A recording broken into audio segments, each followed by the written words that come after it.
And now, preview time. So let's take a look at what's coming your way.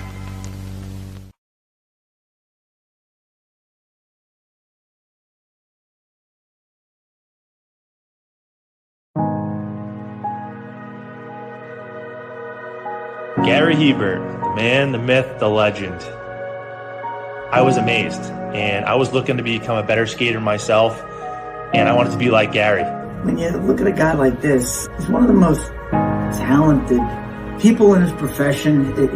He's been given gifts by God. It can get frustrating at times when you're trying things that, that maybe don't come as quickly to you as other things. And, you never really felt that sense of frustration with Gary. It was always about improvement and positive reinforcement. Was it really the end? Was that head injury really the end? God has called Gary to continue to be a blessing to others and to be a passionate example. My name is Gary Hebert, and this is the World Academy of Hockey, otherwise known as the Inside Edge.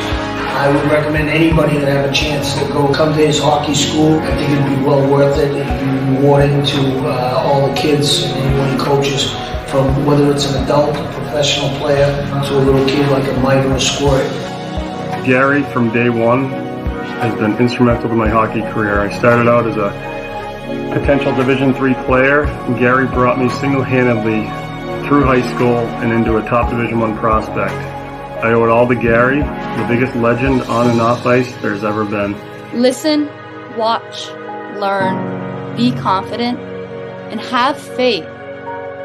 Those are the answers I was brought to. Yet, I only now am really learning how truly important those 5 things are. Through preparation, through appropriate thoughtfulness and thinking, we can learn to untie the typical knots between our ears that drive us into underachievement and underperformance. And on the whole, we can learn things to fulfill our God-given potential. Gary has the innate ability to make people not only better players, but better people. The life lessons they learn from Gary are incredible. I can always remember leaving that rink knowing as a player I got better, or I had something to improve on to get better. And I think that's what you excelled on as a coach, is giving us the knowledge to know what we needed to do to get better. There's coaches who know the game, but can you communicate and create passion in your kids and in your players? And Gary's able to do that. Gary's got great knowledge and the great hands, but more importantly, his ability to connect with people and care for them. His communication skills, to me, really stand out and separate him, and that's why he's one of the best, in the world. Gary's a legend. He's a special, special man.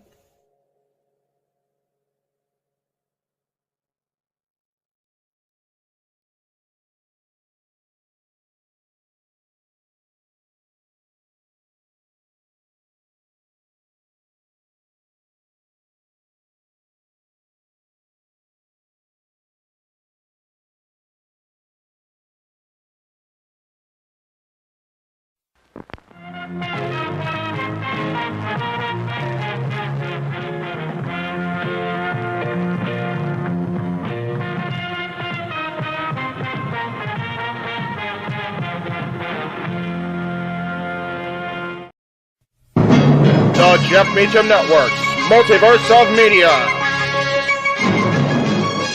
For over 15 years, the recognized symbol of excellence and the standard bearer in coverage of sports and entertainment.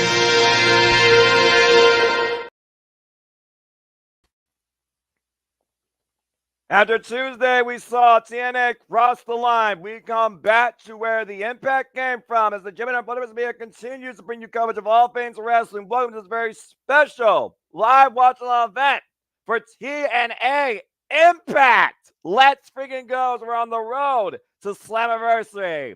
Hello, folks, and welcome once again to JMN Multiverse of Media. You know what this is? I'm the Madison Brand, the voice of JMN for great professional wrestling. Damn it, my name is Noah Foster, but I will not be alone, believe it or not. And I am not Don Westermeyer today, but I always have a color analyst at my side. And today it is the renegade of wrestling, JJ Williams. JJ, this is extremely special. This week continues to be the utter madness of why I love this business so damn much. For the first time ever, we're covering a normal, keyword, normal edition, about as normal as we're going to get from the name anyway, of TNA Impact, total nonstop action wrestling, where we know a couple of things. We're on the road to Slammiversary, and we also know that NXT has once again crossed the line as we have Charlie Dempsey versus Zachary Wentz, and that may not be the only circumstance. Before I let JD give his thoughts, again, folks, we know it's pre-recorded, but I live hashtag spoiler-free. And for those of us that do watch TNA Impact weekly, we encourage you to remain hashtag spoiler-free in the chat. Stay on top of it. If you want to dictate the conversation, don't need to dictate. Tazzy Studios, Jimmy Generic, Red Cherry Brand, Super Chat. It's truly as simple as that. We'll be going live with our coverage of the actual show, TNA Impact. Want to follow along with us as Ultimate Insiders on YouTube, where you get 90-minute commercial-free stream on YouTube for literally $1 a month, and you get TNA Impact every week. That being said, we got 30 minutes to dive in. JJ, how you feeling?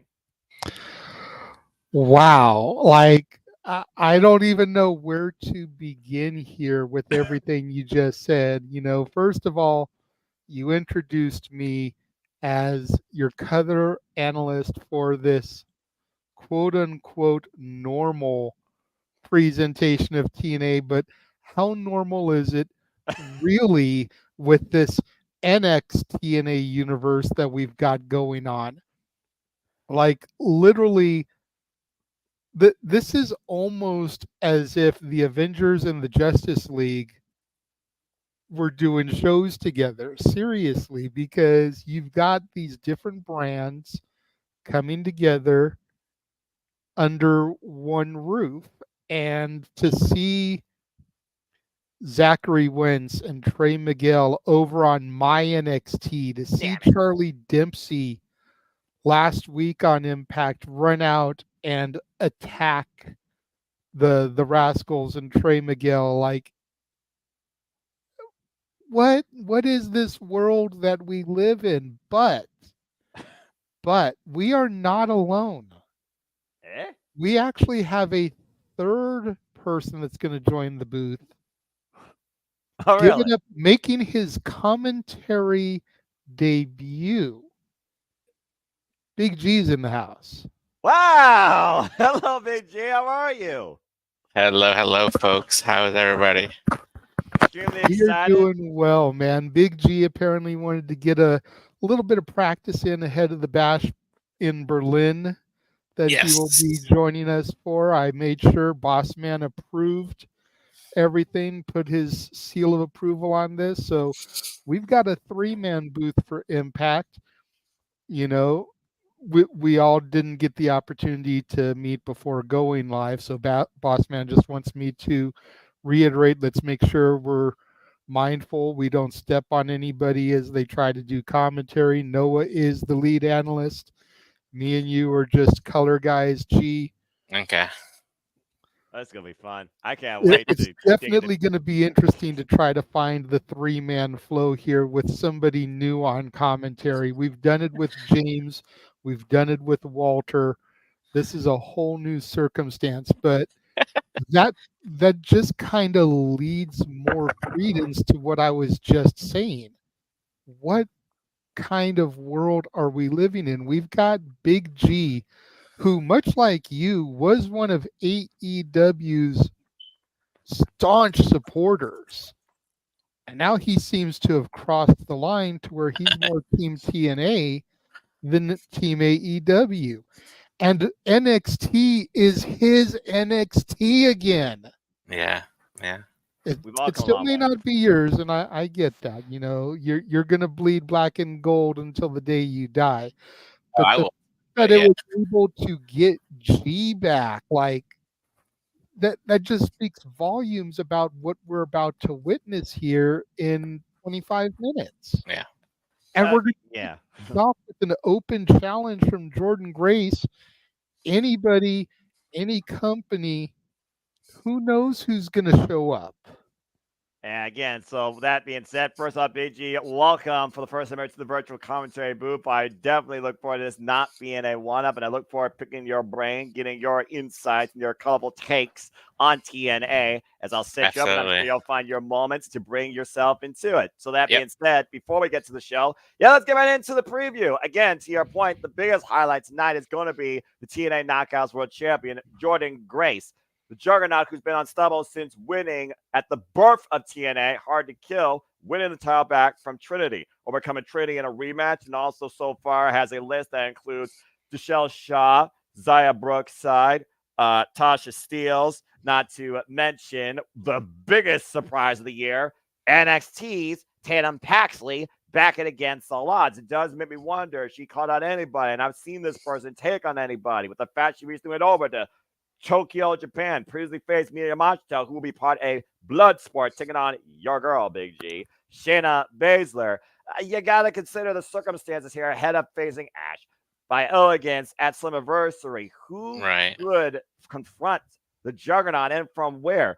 Big G, I'm going to throw it to you first since it's your first time. Give me your thoughts into who you think would dare cross the line to TNA to take on the Juggernaut. What sort of example are you expecting that company player to Megan? Do you have any possible ideas who you might want to see take on Jordan Grace for the most prestigious title in women's wrestling?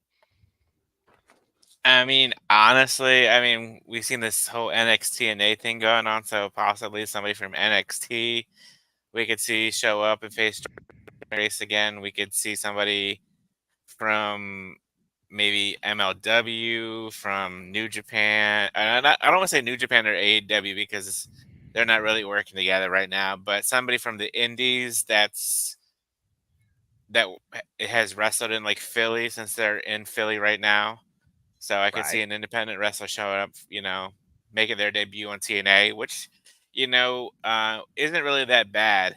If you're debuting in Philly on TNA, they'll have some momentum, but I feel like Jordan Grace is going to retain here since she's going to face Ash by Elegance.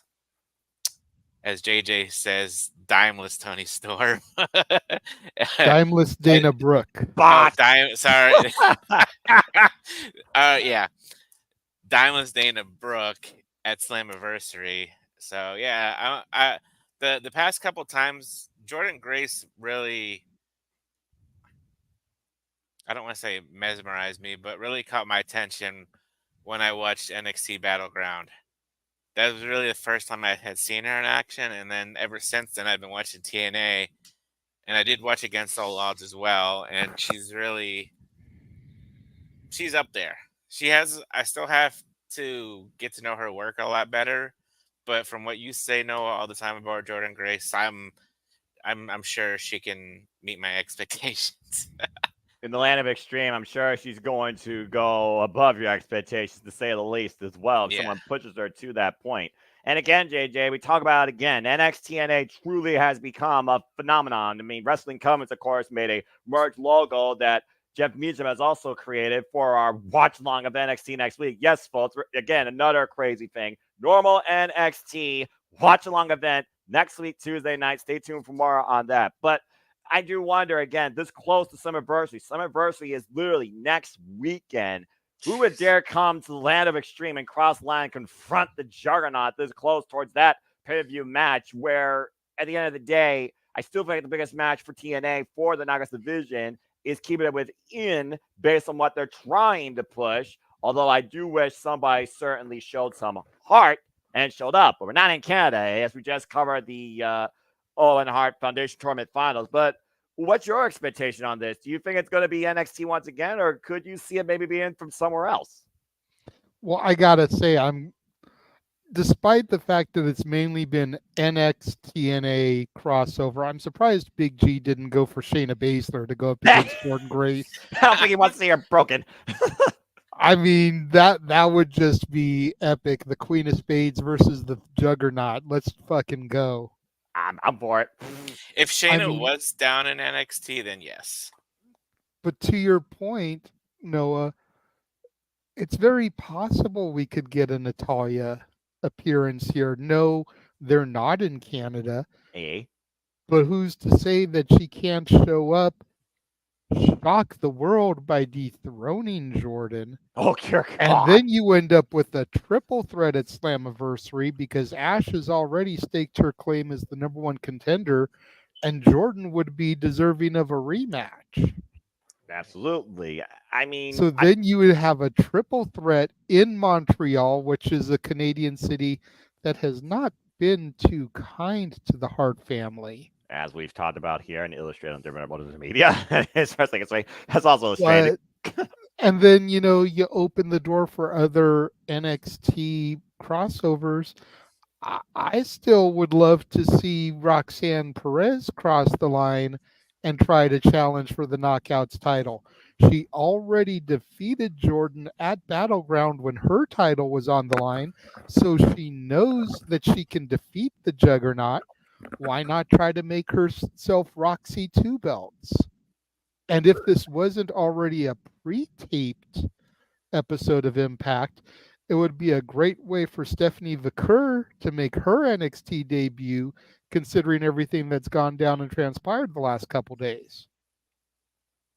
Yeah, that's fair. And of course, Jordynne Grace, she knows how to beat Lucha Libre. She beat our local Taya Valkyrie for one of her previous Knockouts World Championship. I think that actually was her inaugural one because Taya Valkyrie, our local, held the record. So I think, though, again, it's probably NXT. If I was going to throw out names for who I've seen in your environment, again, she's the face, gotta be a heel. We've already had Tatum Paxley. I'm just trying to figure out now the heel dynamics in your NXT. Jada Parker in the Land of Extreme, girl goes straight from the streets to the Impact Zone. Sounds like a hell of a match to me. So she's definitely one that's been on my radar as of late after her win over Meacham. I also look at the newly turned Fallon Henry, who's aligned herself apparently with Jessie Jane and Jasmine Nix. And I do think I definitely be into that wild cowgirl showing up and going hardcore against the Juggernaut. Saddle up. Yeah, right. We're not even in a saddle anymore. By the way, what a phenomenal episode of Dynamite last night. This business has been on fire as of late this whole week across the board. And then I also think about, again, outside, though, NXT, Big G, good call with MLW because, of course, they had that featherweight division. I wonder if Selena, the manager there, would have somebody come over here and try to pursue this title. Maybe Janai Kai, who's with Contra. Janai Kai, no stranger also to Bloodsport as well. And then, again, I talk about her being over in Tokyo. Could somebody from Sendai Girls or TJPW show up? Could she face like you, who is a juggernaut her own right, Mrs. Godzilla? So if you look at her work with her excursions in Sendai and through Stardom. So I'm very curious to see who they're going to have step up, or should I say who's going to step up towards the Juggernaut tonight ahead of Jordynne Grace, the obliterating Ash by Elegance at Slammiversary. But I'm just saying.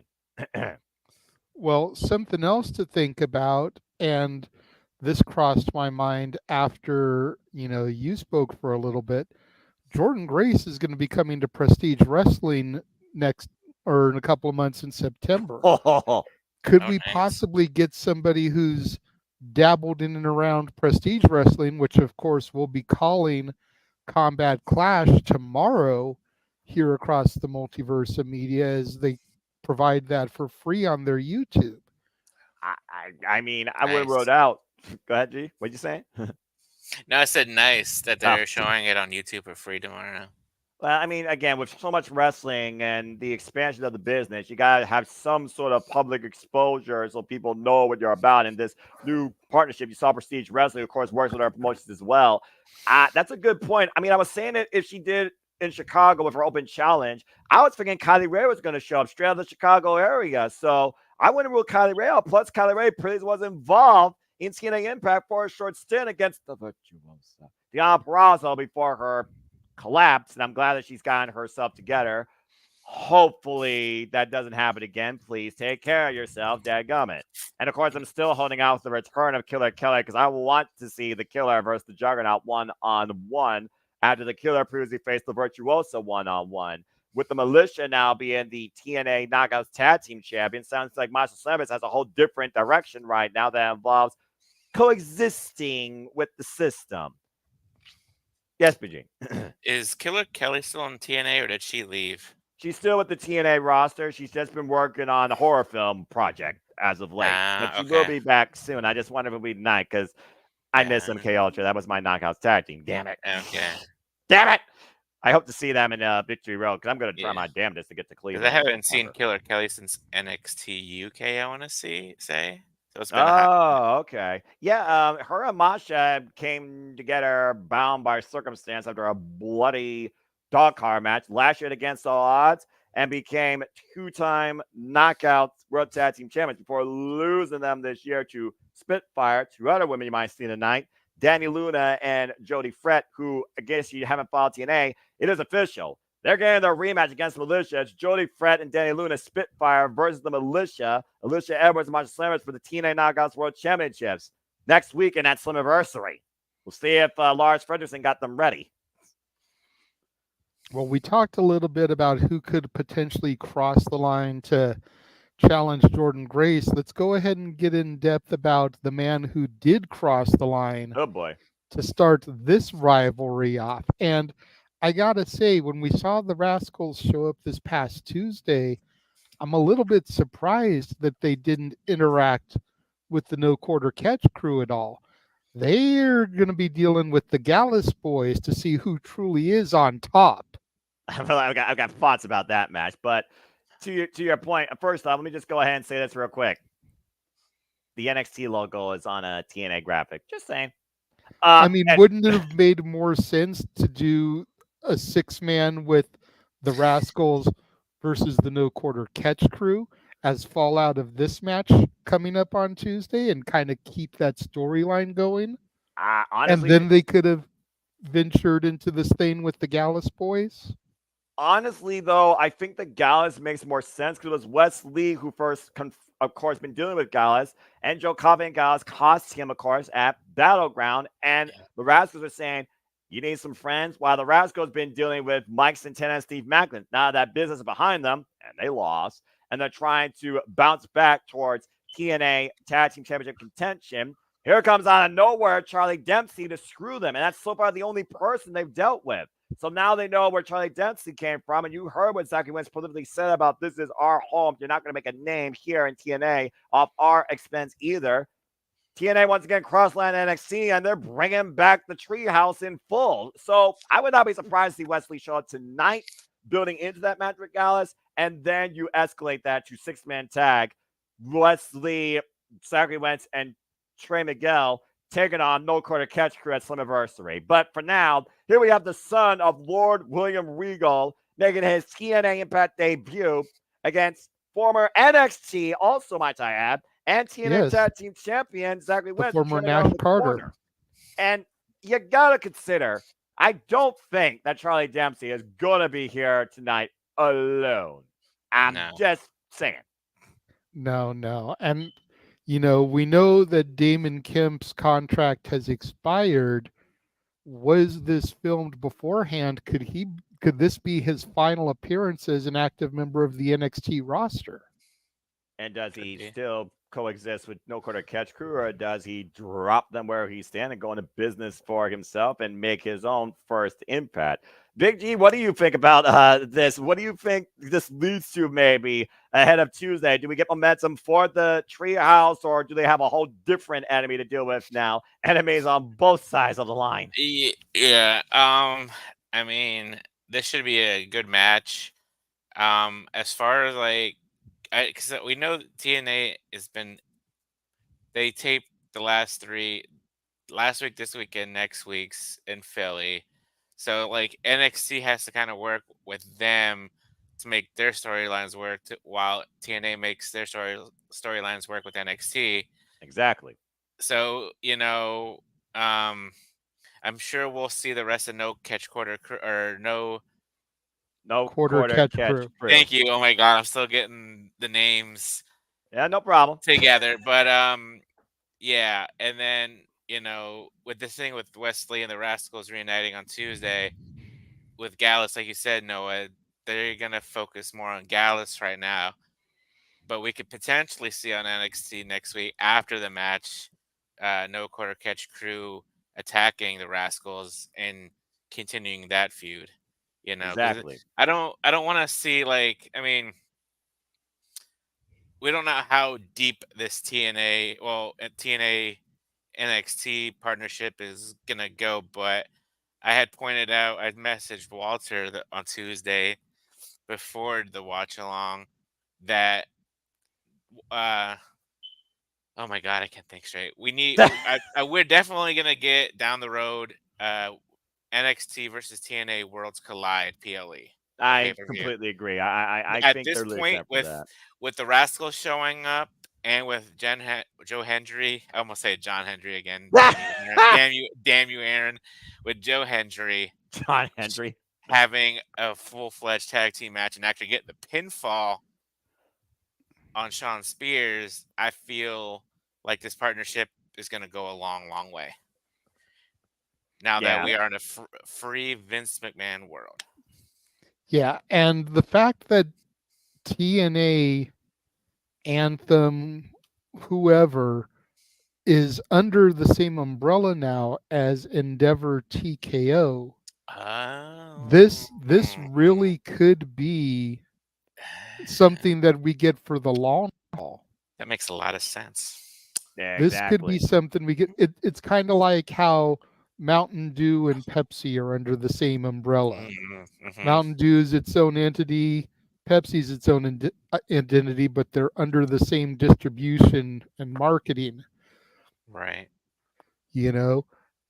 And there's still all the speculation. Once Raw moves to Netflix, yeah, that space on TV is going to be wide open. Yeah. Could TNA potentially take that space on television? Oh, that would be so helpful. Monday Night Impact. Well, something. I mean, even if they stay on Thursday and USA jockeys their stuff around, could they fill that gap of wrestling programming on USA that WWE used to take? Yeah. It's going to be a unique network challenge for them, too, because, again, there's only so many people that watch Law & Order SVU on rerun, and that's 3 hours you have to literally fill in. Even if you were to move SmackDown to Monday night, dare I say, you still have a whole nother hour to deal with. Maybe they would do SmackDown and Explosion afterwards. They expand the idea of Explosion. But, again, 2025, if this year is the year where professional wrestling became interesting, so says the final boss, 2025 is where professional wrestling becomes damn near unstoppable, beyond phenomenal across the board, as we've seen as of late, with every company, it seems, getting their stuff together and expanding on opportunities, particularly the suspension of disbelief of what could happen, when and where, with who and what, when it comes to NXT and A. So, I mean, I'm all for it, but again, it's still huge speculation. I do think, though, that we are going to see continuation in that storyline with the Rascals, Gallus, and No Quarter Catch Crew. And if it doesn't go into six-man tag Slammiversary, I can see triple threat tag team match happening on your NXT on the next PLE. I think that really might be the end game.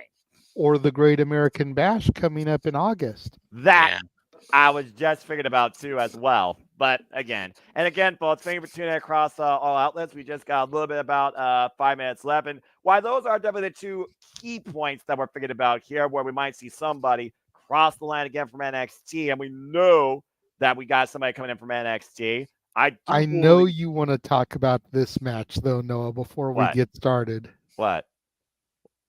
I know you want to talk about this match because of the Slammiversary implications. If AJ Francis survives Rhino at the 2300, the OG ECW arena, He must defend his digital media title against the Perfect Creation 1 PCO.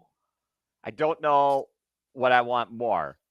I don't know if I want Rhino to gore AJ Francis farther than he flops over the top rope, or PCO putting AJ in last class at Slammiversary and taking all of his gold. With the And here's another reason why I wanted to bring this up, because we've been talking about all the NXT TNA crossover.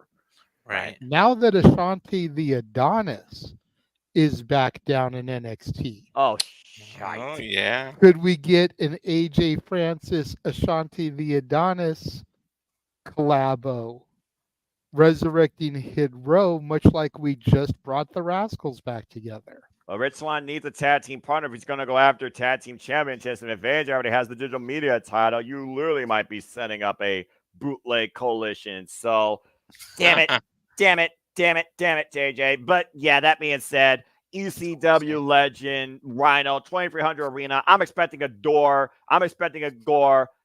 But the bigger story here is PCO getting revenge after his girlfriend, if you want to call it that, Steph DeLander was chokeslammed by this giant through a table, and he brought her back to life somehow. I don't know how that works. Very reminiscent of The Bride of Frankenstein. I watched last week where they did the highlight package, and I'm like, dude, is this freaking 1935? Am I watching the Bride of Frankenstein? Like, what the shit is this?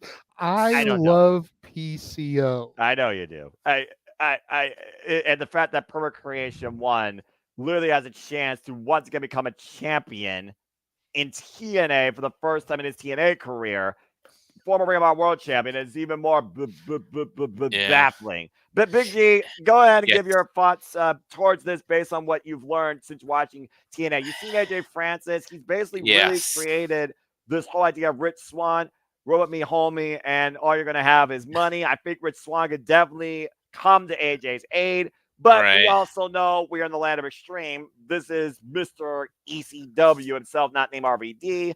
And I don't think PCO and Steph Leonard will be too far away. Could you see an upset? And not really. I mean, if they're planning on doing AJ Francis versus PCO at Slammiversary, I see AJ retaining here because Rich Swann's going to interfere some way, somehow. And I'm sure Rhino might get some help from some ECW classmate, fellow wrestler. That Crowbar shows up. We've seen Little Guido and the Full-Blooded Italians in TNA. Yeah. It's funny. The last time I saw PCO wrestle in person was a Ring of Honor show in 2018, 29, when he was still at Ring of Honor. Yeah, the I want to say he was he tagging with Danhausen at the time? Yes, he was for a short stint. Yeah, okay, so it was during that time. I think it was like Final Battle or World's End or something from Ring of Honor. But I'm liking PCO. You know, I had to go back and look because I was like, who did he wrestle for before? And I didn't realize he wrestled for WWE back in the 80s and 90s. So that was very Carl Ouellette, PCO. The Quebecers.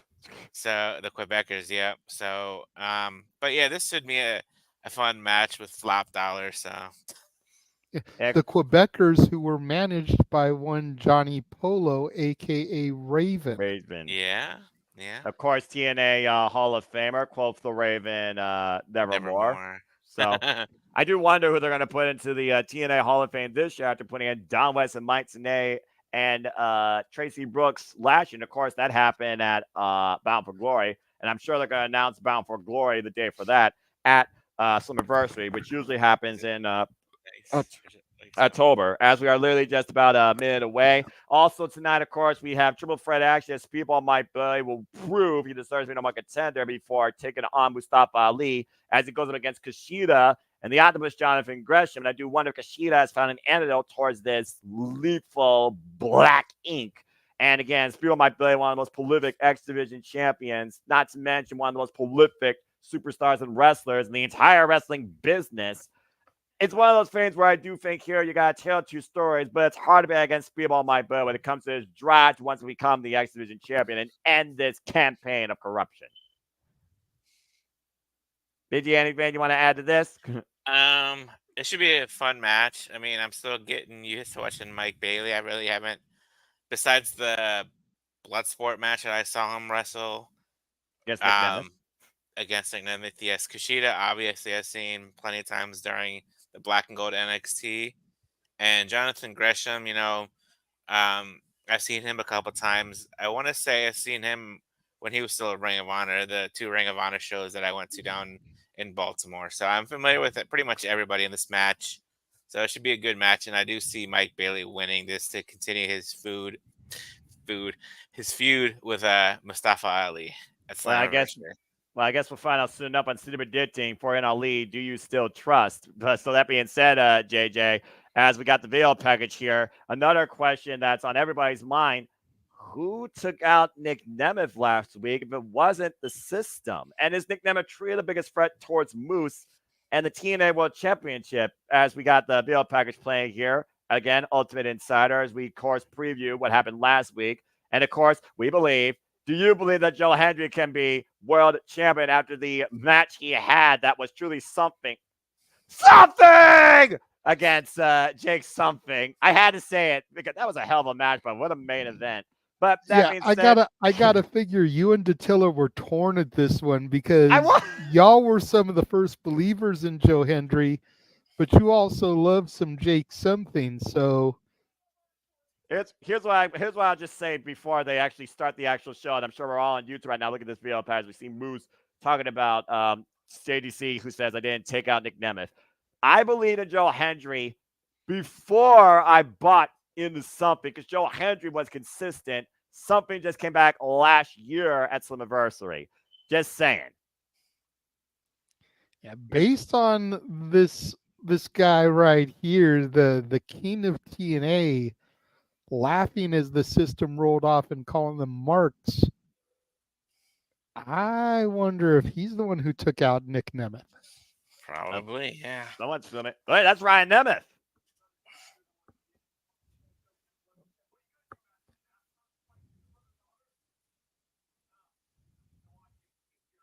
Nick Nemeth was taken up by Kazarian? Uh-oh. Well, guess we didn't have like that long for that answer. Oh, jeez. The wanted man, prime target of the king of TNA, now getting his pound of flesh. What if the king without his crown? I'm just saying. Oh, jeez. But again, why would Kazarian target Nick Nemeth when he's had such bad blood? Oh, man, with Joe Hendry. Because both men kind of like are in the match at Slammiversary. Well, both men are in the match, and that's what I'm saying. Both men are in the match at Slammiversary. So if he takes out arguably one of the biggest threats ahead of Slammiversary, it's simple Steiner math. He just increases his odds of winning. Well, I'm sure both men are ready to show the world, but they have to wait at least 8 more days. Well, now that we know who assaulted Nick Nemeth, as we go to land of extreme, and we've already started with extreme circumstances, welcome everybody to this watch-along event, and welcome to TNA Impact. And we're going to the Impact Zone with Jay Chung, bringing our introductions in, kicking things off with the Juggernauts. Open challenge for the TNA Knockouts World Championship. And welcome, everybody, once again. I am Noah Foster with the ranking Jenny Williams and Big Father G, officially part of commentary. Welcome to the family. Gentlemen, are you ready to go tonight for what should be another non-stop 90 minutes of in-ring action here at TNA? Let's fucking go. Have I mentioned purple is my favorite color? Yes, you have. At least once or twice. And it's not a odd type of thing. I'm not trying to disrespect. Jordan Grace doesn't really do anything for me in that department, but it looks good on her. I'm not going to lie. And again, Big G, we know that Jordan Grace is scheduled to face Ash by Elegance for the TNA Knockouts World Championship, but she didn't want to wait. She wants to challenge and test herself tonight, defending the TNA Knockouts World Championship against anybody willing to step in. So who's going to be? Jay Chung always looking stunning. Answering the open challenge. Ladies and gentlemen. Answering her open challenge. Who we got? It's Izzy Dame. Izzy Dame from NXT has answered the challenge, Noah. What the hell? Well, this is interesting as NXT crossed the line again. And the last time we saw Izzy Dame, she was being stalked by Tatum Paxley and lost to Fia Hill this past Tuesday. I'll get it later. Well, Big G, the hits just keep on coming and coming from the white and gold, it seems. Izzy Dame is answering the challenge. Izzy Dame's in TNA. What an opportunity for this young rookie. Again, Izzy Dame has an opportunity to become an inter-promotional champion in the genesis of her wrestling career. Again, no prior wrestling experience to NXT, folks. She's a new athlete and recruit. And of course, we know this is not the only guest we have from NXT, JJ and Big G. We will have Zachary Wentz taking on Charlie Dempsey of No Quarter Catch Crew.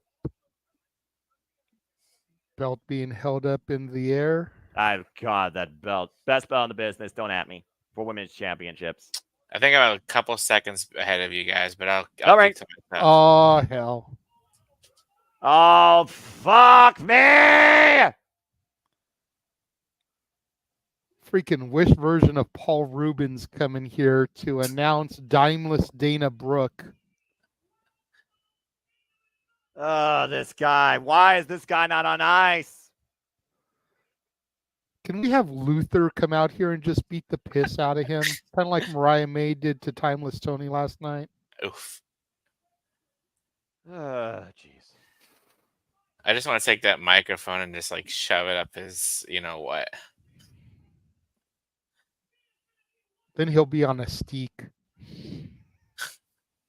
Oh, great. We're going to find her watching via satellite.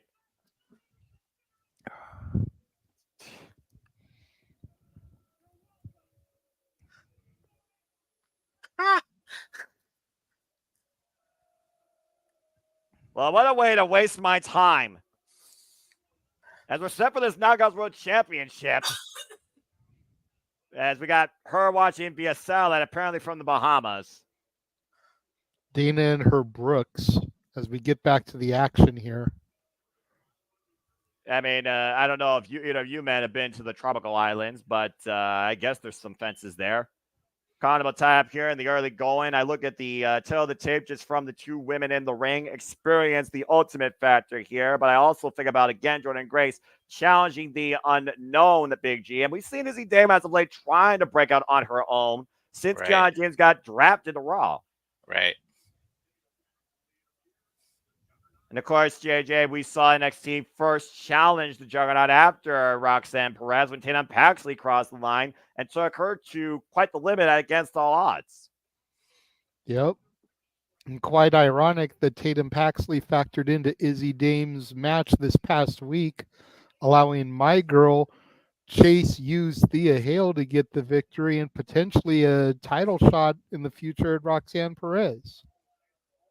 Yeah, you see, again, Izzy Dame with the height advantage, looking for a test of strength against the Juggernaut. She does not want to match strength with Jordan Grace. So we're about at the same time. So yeah, so you're good, Big G. So again, man, you look at you talk about strength. I mean, again, as a fan of Bloodsport, I think literally Jordan Grace could knock Izzy Dame out if she wants to with that spinning back fist. But Izzy Dame, again, she's got reach advantage, and that might play to her favor. So I almost wonder if the best strategy for Izzy Dame, is it to ground the Juggernaut or is it trying to slow her down? And off the ropes, Izzy Dame catching her with a boot to the midsection, now hooking her up, front face lock. And Jordan Grace drops to a knee and takes Izzy Dame over with a suplex. And apparently there's a planned main event later tonight by the director of authority, Santino Morella. I still am waiting to see Ariana Grace and Santino do a thing. Stop it. We saw her in a No, I will not. Oh, we have God. an NXT TNA crossover. I want to see father and daughter. God damn it. Ariana Grace is trying to figure out right now where her head is after coming Petrovic knocked her the heck out. Izzy dancing up and over to the floor with the clothesline. Awkward landing. I think she landed on her knee. See her grabbing her midsection. And of course, Taya Valkyrie has the record of the most defenses overall during her run. Deanna Purrazzo up there with 11 in the second spot. Oh, man! Bringing her Grace outside. scanned the cat, but Izzy Dame was able to grab those thick legs of hers, drop her, and drag her back outside of the ring. And again, we know Tyler's going to chance to be a pinfall submission inside the ring. Jordan Grace stopping collision with the ring post and sends Izzy Dame face first into the steel. Jordan Grace making sure that the concierge and Ashby Elegance are watching on what awaits them next weekend when we cover Slammiversary. And again, Big G, you talked about, again, what JJ referred to as well. We've seen this stalker storyline develop with Tina Paxton and Izzy Dame. You wonder wait a second. Oh, jeez. Well, that's not Tina Paxton. That's Rosemary. Oh, I was wondering who that was. I was like, that looked familiar. Rosemary's been stalking Ashby Elegance ever since that fallout with her and Jessica Havoc at Under Siege. Chasing the concierge away. Glad Rosemary got involved here because I was going to mention, Jordan Grace taking her eyes off of Izzy Dame could end up costing her. Thankfully, Rosemary ran him off, and now we're back to one-on-one action here. And Izzy Dame no more distractions for the Juggernaut. Well, again, Izzy Dame, though, still nobody underestimate after sending Jordan Grace first top rope, now up in the shoulder position. Ooh. Just driving Jordan Grace face first in the top ring post and hanging her up on the top turnbuckle. I don't know if you want to try and incite the rage of the Juggernaut. Izzy Dame skill on the ropes here. Jordan Grace trying to fight back, looking for a potential superplex. Big headbutt by Jordan Grace creates separation. Dame catching the boot. Okay, I don't think that necessarily did anything, but not the win out for temporarily. Knife edge shot to the chest, now hooking up. Jordan Grace, look at the test of strength by Izzy Dame. Drops her. Oh, man. Hooks the leg. Cover to win the title, 2 counts. Take a look at the power showcase here by Izzy Dame, Big G. Oof.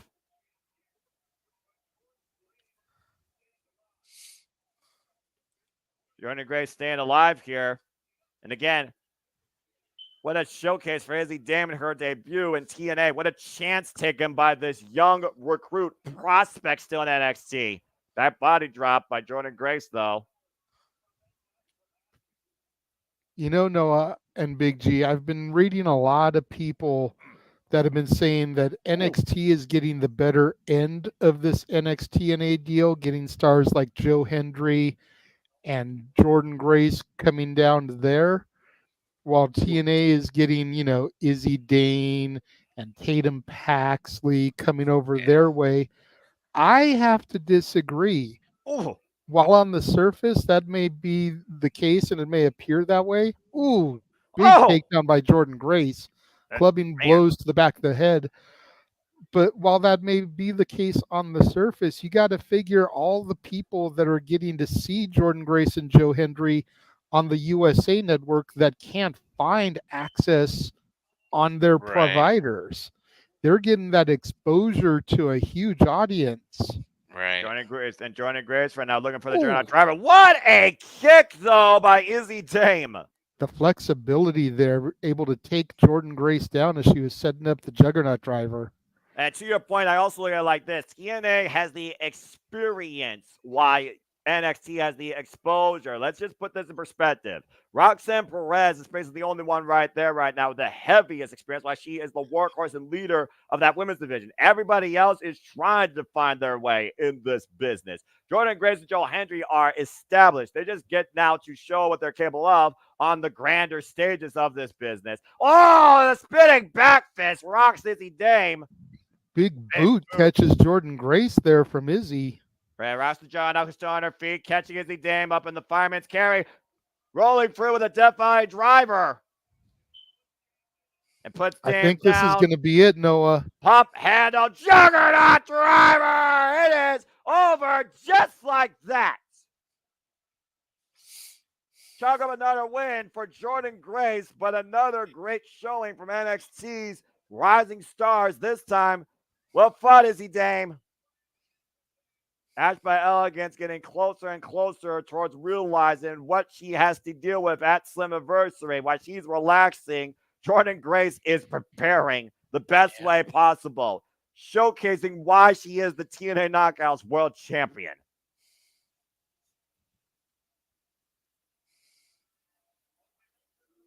Well, and there's the DOA, Santino Marella, that son of a gun. And the rest of the party. What the hell is Santino got up his mind now, or up his sleeves? Not wearing any sleeves. Again, commercial free here. What's your big announcement? Main event. Wildcard tag team match.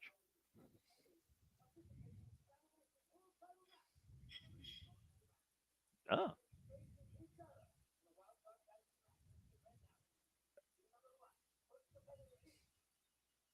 Oh. Okay. Strategy! Do you believe, Noah? I believe. Do you believe? I believe. Oh, shoot. Steve Macklin. Do you believe, G? I believe. I don't think Booker T believes, though. Oh, wow. So it's going to be Macklin and Moose versus Josh Alexander and Joe Hendry in our main event here this evening. Hey, I'm all for it. That sounds like a brilliant match. Well done by Santino Marella. Moose and Macklin together? Well, Noah, smoke if you got him. I may be straight edge, but hey, Toledo represent. The Rascals are in the impact zone. Well, we saw one person already from NXT cross the line. And again, the Rascals crossed the line this past Tuesday, guys. Bringing back Wes Lee to the treehouse and forming a reunion. MSK was back in NXT, as you see from this footage here from this past Tuesday. Vince and Miguel surprising Wes Lee, who looked like he was on the verge of leaving NXT. Now, did you see the whole segment, Noah? Walter woke me up when I saw him coming in. So, okay, because I'm wondering if Wes Lee knew they were coming, because he looked like he was getting emotional when they came out. I don't think he knew. I wonder if he legit knew or if he was blindsided by that. Oh boy. I was blindsided by that, I'll tell you that. If we know anything from Bloodsport, Big G, you could be easily blindsided by this man, the son of Lord William Regal, Charlie Dempsey. Yeah. This guy knows how to tear everything apart on a human body. This is going to be one of those traditional wrestler versus high flyer matchups, in the vein of Bret Hart and Shawn Michaels. Yeah. Zachary Wentz right now just trying to jockey for wrist control, able to force the break. And again, we don't know to say what happened when Winston Clare saw the No Quarter Catch crew put something in the trunk of a car that truly surprised her. And I do wonder if we're going to find out anything about that. Nice drop kick there by Zachary Wentz. Speed right now, his advantage in the early going. Probably not. I still think it was Damon Kemp, and that's how they're writing him off TV. Again, we saw Zachary Wentz literally was the first person to call out Charlie Dempsey. Oh, man. Because you got to figure they did something similar with the Drew Gulak thing, except they had the freaking D'Angelo family do it for them. Yeah. Knuckle lock drag off the top rope, and Charlie Dempsey. Uh-oh. Does this look familiar? God. Tag on the left arm. Shades up Shayna Baszler. Ooh, hard European uppercut there by Dempsey. Well, clearly Charlie Dempsey's picked his target. The dissection, the human dissection right now playing out here on Zachary Wentz's left arm.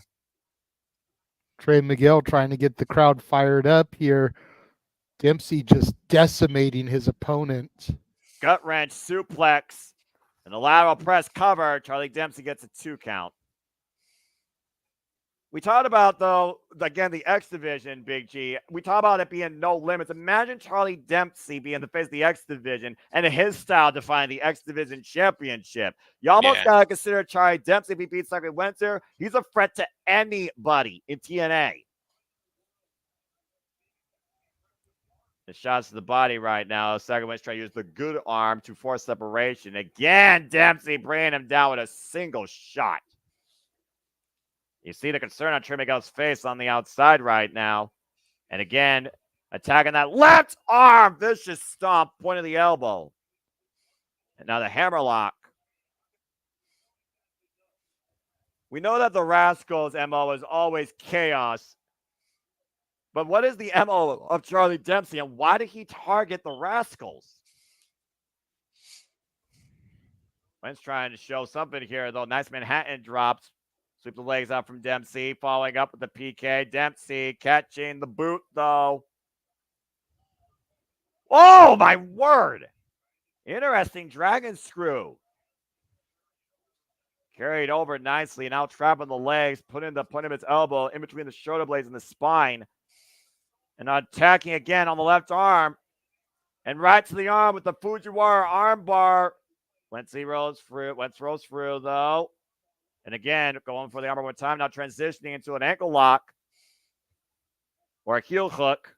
You know, Noah, I know you're not a big fan of the love angle type of gimmicks, but it would be interesting if we end up finding out that one Gigi Dolan, the fiance of Zachary Wentz, is involved in Charlie Dempsey's attack on the Rascals. Oof. Well, again, the knee strike. Or if she ends up getting involved to help the Rascals at some point. Well, it's one of those things, though, with G.D. Dolan's also, of course, out indefinitely due to injury. Probably not the bride's idea to confront an individual about human dissecting limbs. No, but depending on how long this NXT TNA partnership goes on, you know, it could end up being worked into things later on down the road. Well, again, we're still in the very genesis of what's become the most unique thing that happened in professional wrestling business in a long time. Nice rising knee strike there to the chin. Follow up PK. And Charlie Dempsey down. Oh, the running shooting star with the cover. Kick out. Huge fray of Zach offense. feeling it. He cannot allow Charlie Dempsey to get his bearings back. And I will give credit where credit's due. This has stayed one-on-one inside the ring the entire time. There's Miles Bourne. That's Miles Bourne. You're right. The other member of the No Quarter Catch crew. Dempsey wins.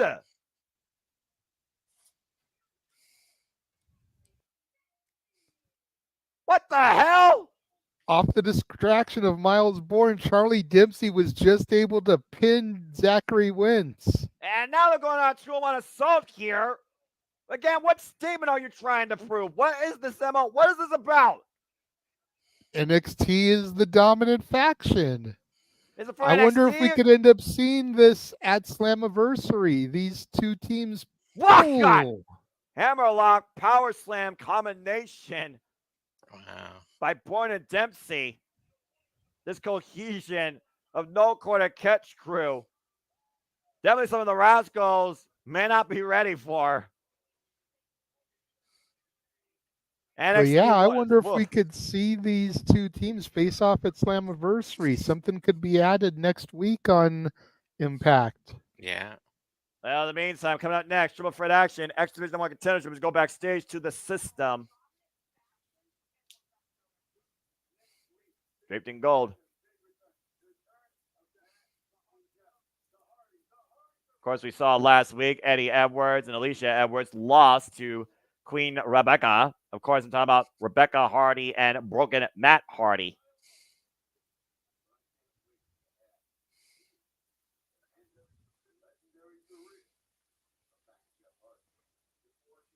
Sounds like the Tag Champions wants to call the Hardys out for a tag team title match.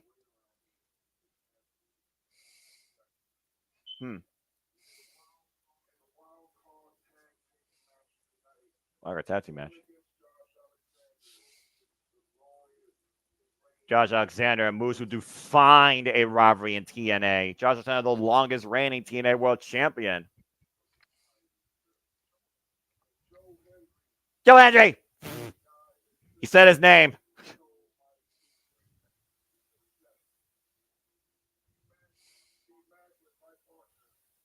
Last year, Joe Hendry and Moose defined a rivalry with the Digital Media Championship. And hard to kill. I do not trust the system. I don't trust it either. Someone told me he was not going to come alone, and I was right.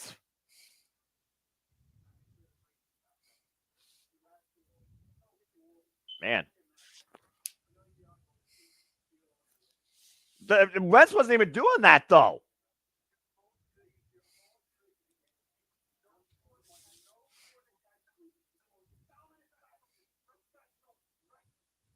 It's faction warfare. Yep.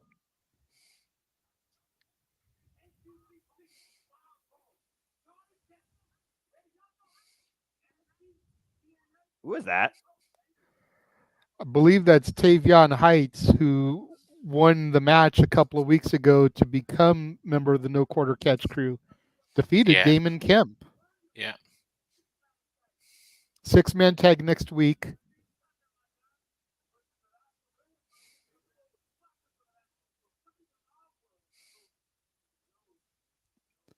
Those three against the Rascals, someone from their world who knows your world. Gee, I wonder who that could be. I'm just saying. Oh, there you go, JJ. You caught it earlier. Yep. Well, again, suspension of disbelief. Seeing is believing right now as we look towards that 6-man tag next week. Time for terrific action and determine who faces Mustafa Ali. Time for an X Division No. 1 contendership match. Bring us in, Jay Chung.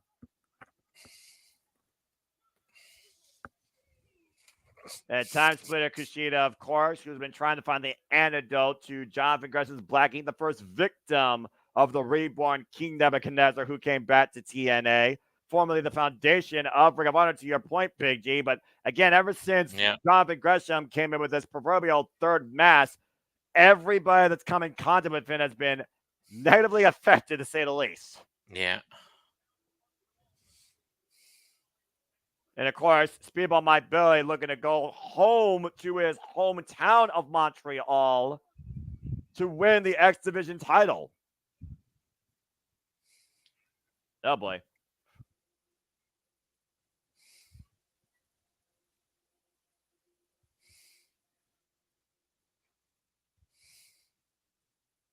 What a bizarre metamorphosis for the former Ring of Honor World Champion and one of the most pure athletes in the business.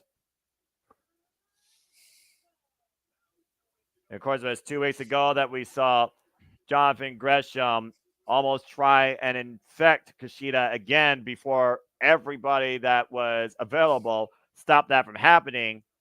And of course, Jonathan Gresham lost to Sami Zayn against all odds during the countdown because of Kushida's involvement.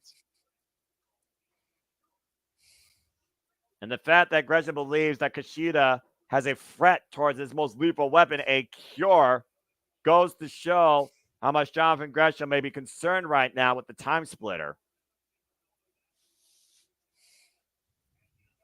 Here we go. This is the guy right here. Yes. I have been a Speedball fan since WrestleMania season last year. And again, Big G, you're the newest guy on the scene here, but you cannot argue when it comes to Speedball My Belly, what he brings in the ring and the integrity he holds in professional wrestling. One half of Speedball Mountain, Trent Seven, who previously challenged Mustafa Ali for the X Division Championship. Yeah. Of course, Noah, I'm still kind of hung up on what Santino said backstage. Someone from their world who knows something about your world. Yeah, someone. Has Wes Lee been in impact? Yeah. He has? Yeah, he was previously involved in Impact, part of the Treehouse. Literally, the Rascals was the original trio during the prior era of TNA Impact. I remember the Wars Okay, of the but Rebellion complex with the North and Moose. so I mean, I'm I guess towards it that. could be him, but considering this was next week's episode was taped before their reformation, who else on the TNA roster has history in NXT? Especially with those two right now. Meanwhile, Wastelock, Kano roll by Gresham, thrown off Kushida now inside Cradle, small package, 2 count. And again, the winner of this triple threat match will get a shot at Mustafa Ali for the Estrogen Championship at Slammiversary, the title that's defined TNA for the last 22 plus years. Truly the most unique division in the entire business, defined by no limits. Again, Mustafa Ali saying he's here making the X division great again, but I almost wonder, like any politician, is he only there to just make his own ego even more inflated, despite the fact we live in the all-ego age of NXT? I don't think anything good comes out of politics. Whoa! Corner moonsault by Speedball wipes out Kushida on the floor. Uh-oh. And the octopus with a handful of Bailey's hair there. Again, triple threat match, take advantage, neutralize an opponent, turn into a one-on-one contest. Gresham measuring Speedball. Speedball going up to the second rope. Follow-up missile drop kick. Since Gresham up and over. And again, the whole point of this, Mustafa Ali went to Santino. Running shooting star off the leg. 2 count. And Ali basically campaigned that the winner to challenge me should earn this. And of course, Speedball, being the man that he is, agreed. Bailey with the speed advantage here right now. Kushida almost face to face. Oh, wow! Enziguri and the Dragon Screw leg whip. Chain reaction by Jonathan Gresham. Good combination there. And again, Kushida, who first faced Gresham when he returned, the first victim of that black ink combination here. Knife edge shove and a single leg crab. Tearing apart that knee. Single leg Boston Crab and Kushida, though, looking for the ropes. Gresham bringing it back towards center. Speedball my Billy, nowhere to be found for the moment. Trying to find leverage to escape the submission, roll through, turn his body, or find a counter pin. Gresham using that strength, dragging Kushida back to the center of the ring. Well, again, we've seen Gresham's matches. He's pretty much used that single leg crab to weaken his opponent to the point that he's won it at times with that. Let's not forget the amount of matches that he and Speedball had. And speaking of which, there's Speedball lining up Gresham with those MMA kicks. And Gresham asking for it. Not giving up this crab, and finally forces the break.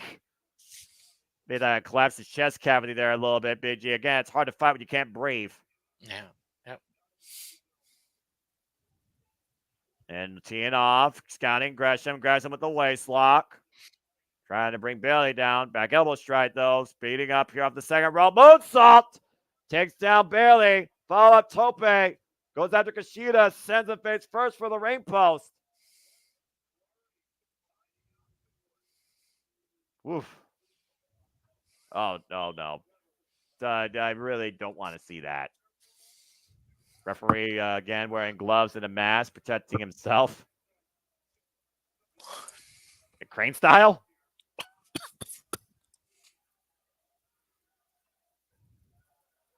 Oh, God! Wax on, wax off. And for those that have seen the movie, you know exactly what I'm talking about. It's Yes, Speedball. sir. Speedball Mountain, of course. Trent Seven supporting his partner here. Gresham biting the finger, though, of Speedball. Picture perfect kick to the left knee. I've seen both versions, by the way, of Karate Kid, in case you're wondering. What? No, I actually saw a movie. When I was once a wee lad, I saw the original on Nick at 9. I saw the new one with Jackie Chan. So who's Mr. Miyagi in this equation if Speedball is the Karate Kid? Then it has to be Trent Seven at this point, Trent who's Seven. literally, again, former NXT UK cover tag team champion, former Rev Pro British heavyweight champion. Bailey right now finding his way to the ropes to force the break here on the figure 4 leg lock. And again, what's weird here, though, Big G, you saw the campaign. It was Mustafa Ali that challenged Speedball Mike Bailey here.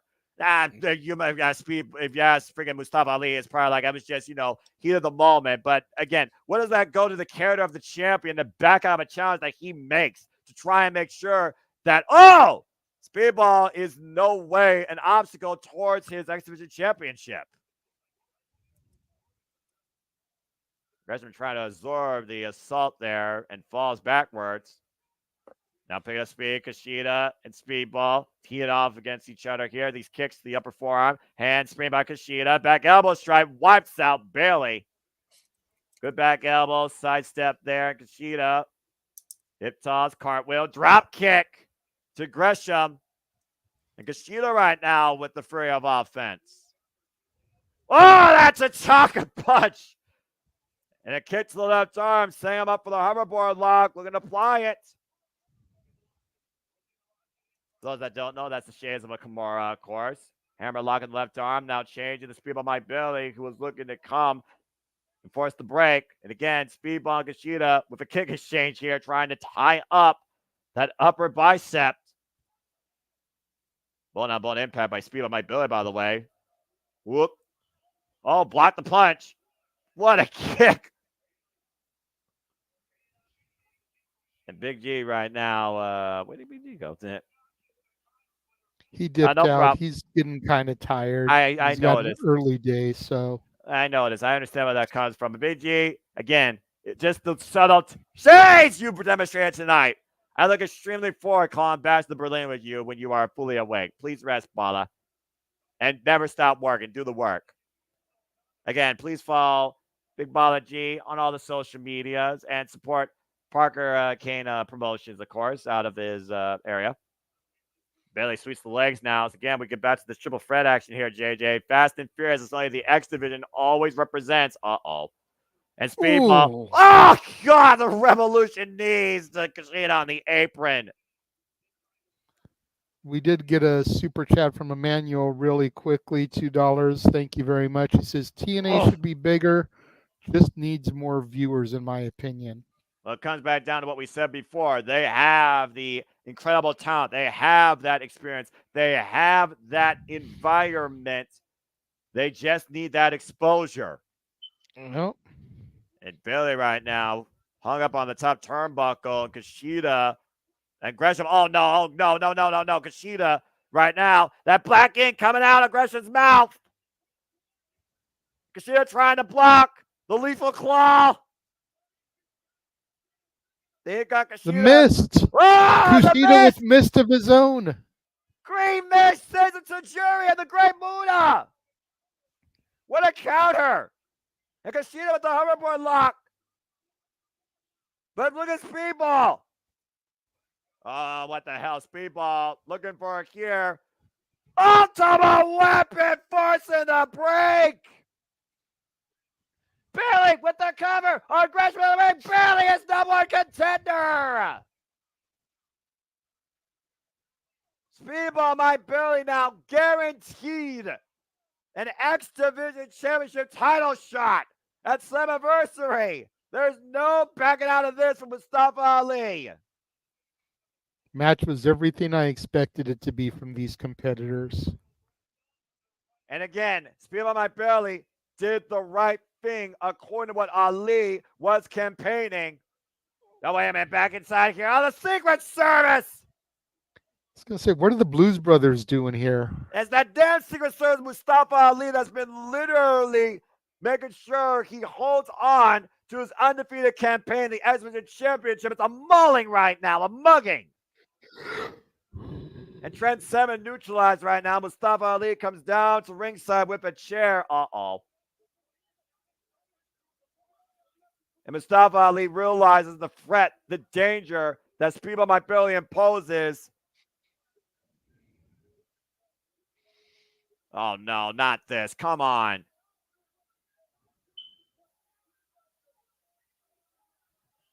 Oh, no. Trent Seven coming to the air of his tag partner. And Singh right now all over Trent Seven. We need to get some help out here.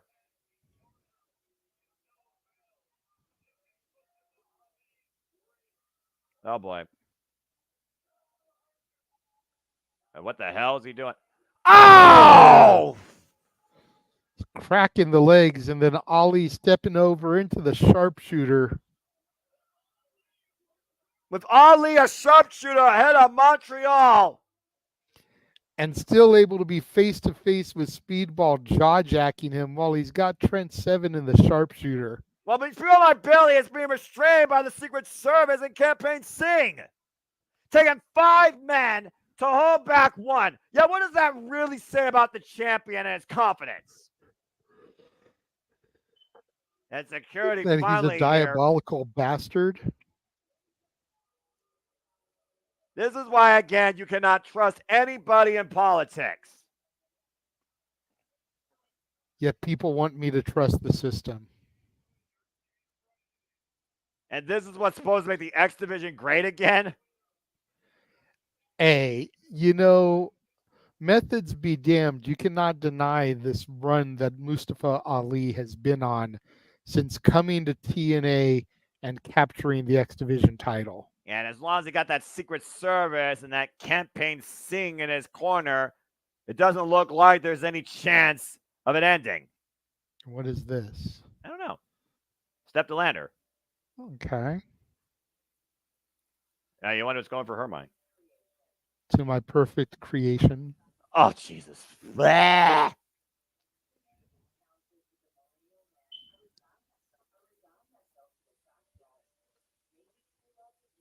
I resign myself to the fact that maybe true love wasn't for me. What the fuck is this shit?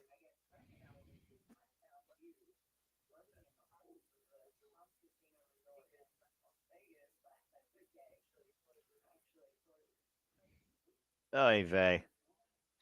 This is so adorable. I'm not even going to lie.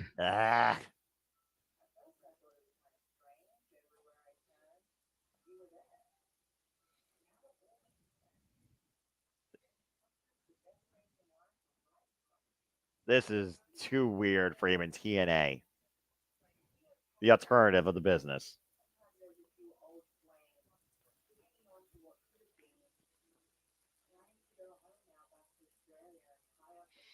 She needs to tie up loose ends in Australia.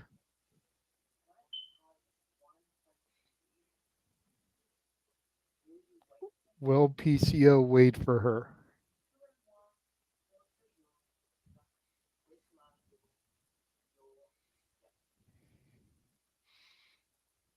You bring a girl back to life and she loses her mind is what I basically learned.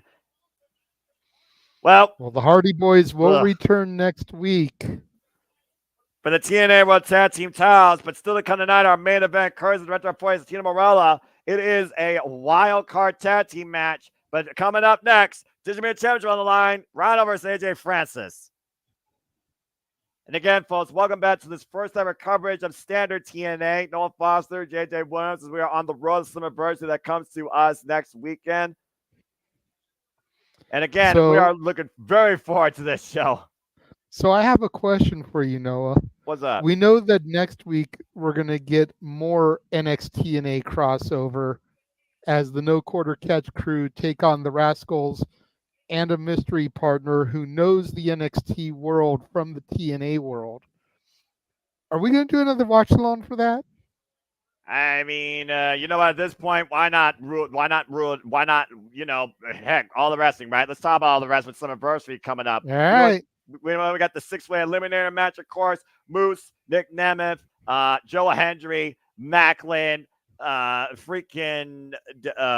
Josh Alexander, and Frank Kazarian. The TNA National Champions on the line. Jordan Great Spence by Elegance. Exhibition titles on the line, of course, because Mustafa Ali will now defend it against Feel My Billy. And the TNA Knockouts World Tag Team Championships on the line as Monster Alicia Edwards, the Militia, defend against the former champions Spitfire, Jody Friend, Danny Luna. And to your point, If AJ Francis leaves tonight still teaching me a champion, bleh, he will defend not only that title, but it's also another one heavyweight title against PCO at Slammiversary. Regardless, he's got a date with Perfect Creation 1 next weekend as we look towards the fight bites for this Digital Media Championship match. AJ Francis champion, Rhino challenger. It's a first ever matchup in the land of extreme, the 2300 arena. Francis beat Laredo Kid for the title 35 days ago thanks to an assist by Rich Swann. But Rhino's won 11 major titles with TNA, ECW, WWE, and beyond.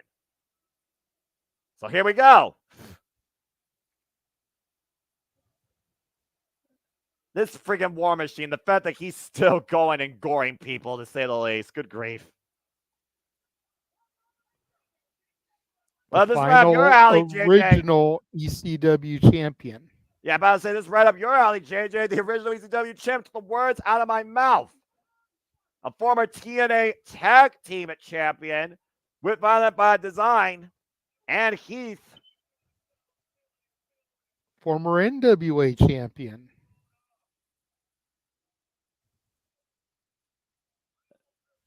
I mean, AJ Francis, there's a whole different reason to boo this man out of the building once he arrives at the Impact Zone. We're in the home of Rhino.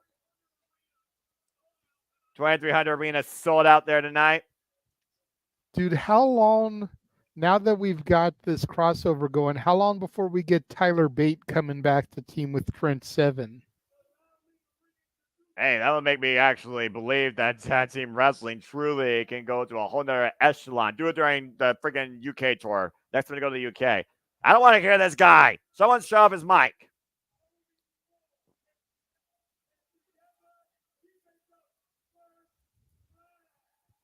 Check on yourself, top trash. If I go to Victory Road, this will be the one thing I will regret. Seeing this man, let alone with a championship.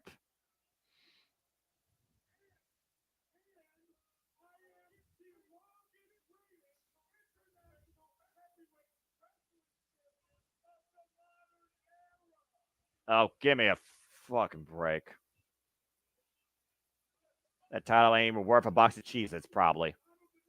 Damn, I like Cheez-Its. Sorry, bro. I'm Ritz Bits. This is one time I'm going heel against you. Can we at least find like a common ground and be like, not worth a box of Triscuits? Those things taste like cardboard. That I will agree with. Like that way we can at least keep our own preferences, but we can agree to diss the Triscuits. All right, fair enough. Oh, here we go. Thank God Rhino shut this man's mouth. And the TNA Digital Media title on the line here. Title first held by Jordan Grace. Longest reigning champion, by the way, was Joe Hendry. Also previously held by Brian Myers and Matt Cardona, and also Crazy Steve the Laredo Kid in this title's history. Rhino needs to not give AJ Francis an inch. Dude is so smarmy. He knows how to take a mile if you give him an inch. And of course, Rhino's setting up for the gore in the corner there. Yeah, Rich Swann in. Wait, Trouble in Paradise. Oh, come the fuck on! And that will force disqualification. Ref hasn't called for it yet. He did he literally rung the bell, man. The bell rung. The match is thrown out. I didn't hear the bell. I'm not saying I doubt you. I just didn't hear it. Well, it was so quiet because, again, this match is causing crickets. Oh, God. Must have gone to the Aubrey Edwards School of Refereeing. And first off, that's disrespectful to Aubrey and Dale Spencer. Secondly, this guy is ruining the Digital Media Championship. What now, wait a minute! Hold on. Here comes Santino. I don't think Santino's going to deal with this. This son of a gun. About to say. That's right, we're Philadelphia!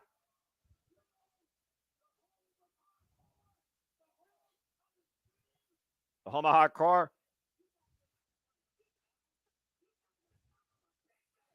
Accurate! They're not son of a guns, they're son of a bitches. Accurate!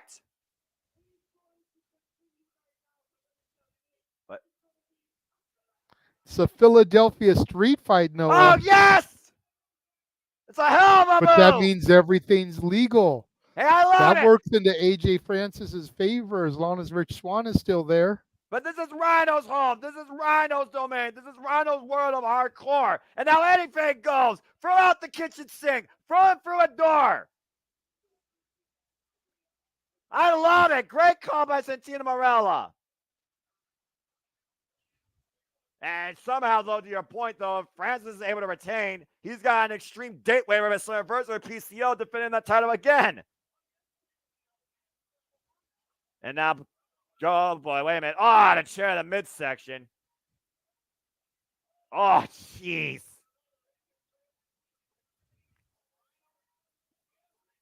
About to say, I mean, the best thing that can happen tonight, AJ Francis gets a beating from both Rhino and PCO. I'm just waiting for Perfect Creation 1 to come to life. Someone's got to wake him up inside for that. And again, now there is no disqualifications here. Rhino with the chair in hand. Hello! Shades of Sabu just throwing the chair at his face. I mean, after everything First Class has done to everybody here in TNA, especially PCO most recently, this is long overdue for Noah? top trash. Uh-oh. Rhino's got the table. And again, talk about the land of hardcore, land of extreme, defined by the Dudleys when it came to that weapon. And especially in this building, the 2300, the original ECW arena. Can we light it on fire and put AJ Francis through it? Rhino's got it set up in the corner, but a low blow from AJ Francis. Oh, no. And roll up. Schoolboy. Oh, you bitch. AJ Francis wins the Philadelphia street fight. More of a dud than anything I've seen. Again, Rhino was so focused on setting the chair up, AJ Francis able to take that opportunity, catch Rhino with the low blow, and the schoolboy gets him the 3 count. But that just means that he's got to defend the titles against Perfect Creation 1 at Slammiversary on July 20th. Yeah, to your point, both those titles will be on the line now at Slammiversary against PCO. Against one half of the Quebecers in Montreal, Quebec, Canada. Yeah, 2400 just had a power outage. He's alive! PCO. PCO's arrived! Get to the midsection. AJ Francis sent to the outside. Oh, man. High kick by Rich Swann, though, and PCO. What? God, pop-up powerbomb. Oh, wait a minute. PCO. Get it. Oh, crashes to the floor. Jesus. AJ Francis avoiding certain disaster. That could blow his back out at his age. That is not good. I'm pretty sure he doesn't have any bones working correctly. Okay, but there's still cartilage and stuff, Noah. Jesus. Again, he's not human. AJ Francis now just yelling at him. Going no, up, no, coming no. down. Choke slam on the slam on the entrance way. That's still great.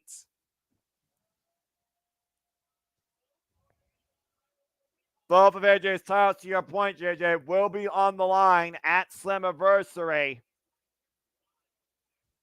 Will PCO break his own body versus AJ's, though, in Montreal next weekend? As we are back here in the Impact Zone, this commercial-free edition again as we watch TNA Impact unfold as an insider on YouTube. We're going to see Tasha Steelz do whatever it takes to get herself back maybe towards Knockout Championship contention. The week of Badass. Knockouts action underway.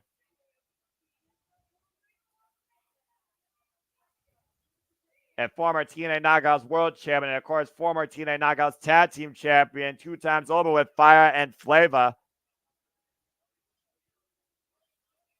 And again, the opportunity to be a part of one of TNA's biggest shows of the year, JJ. We know what both titles have waiting for them. Could Tasha Steelz be waiting on the other side? It's a good point.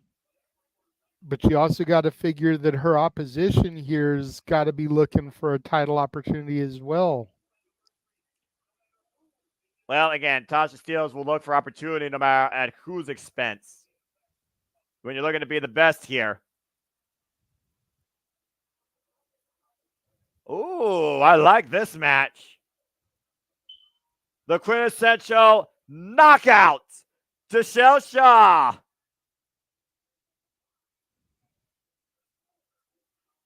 This is going to be good. Deshelle Shaw back doing it as a knockout and not a diva after being encouraged by Gail Kim to come back home after her loss to Jordan Grace at No Surrender.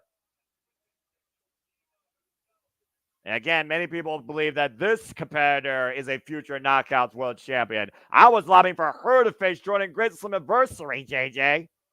I know you were.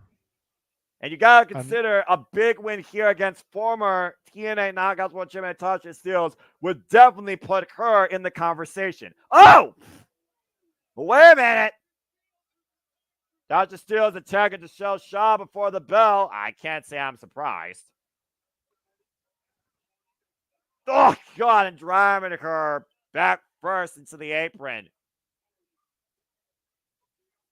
Steelz attacking Deshelle Shaw, creating an advantage for her prior to the match beginning. As her theme says, she will do whatever it takes. And you know that Tasha Steelz refuses to be overlooked.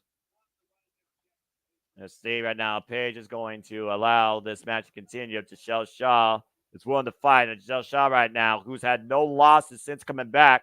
Great win recently against Laney Luck on Explosion. Bell has rung here, and Tasha again continuing the attack. I don't know how wise it is, though. Again, like, how about the pride of a competitor, though? Preserve yourself for another day. Tasha Steelz, though, lining up Deshelle Shaw and follow through with the PK.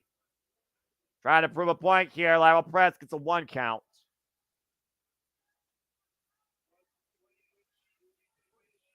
Of course, Tasha Steelz still holds herself as being the greatest who beat the greatest. Of course, has a win over Mickie James to win her first Knockouts World title, JJ.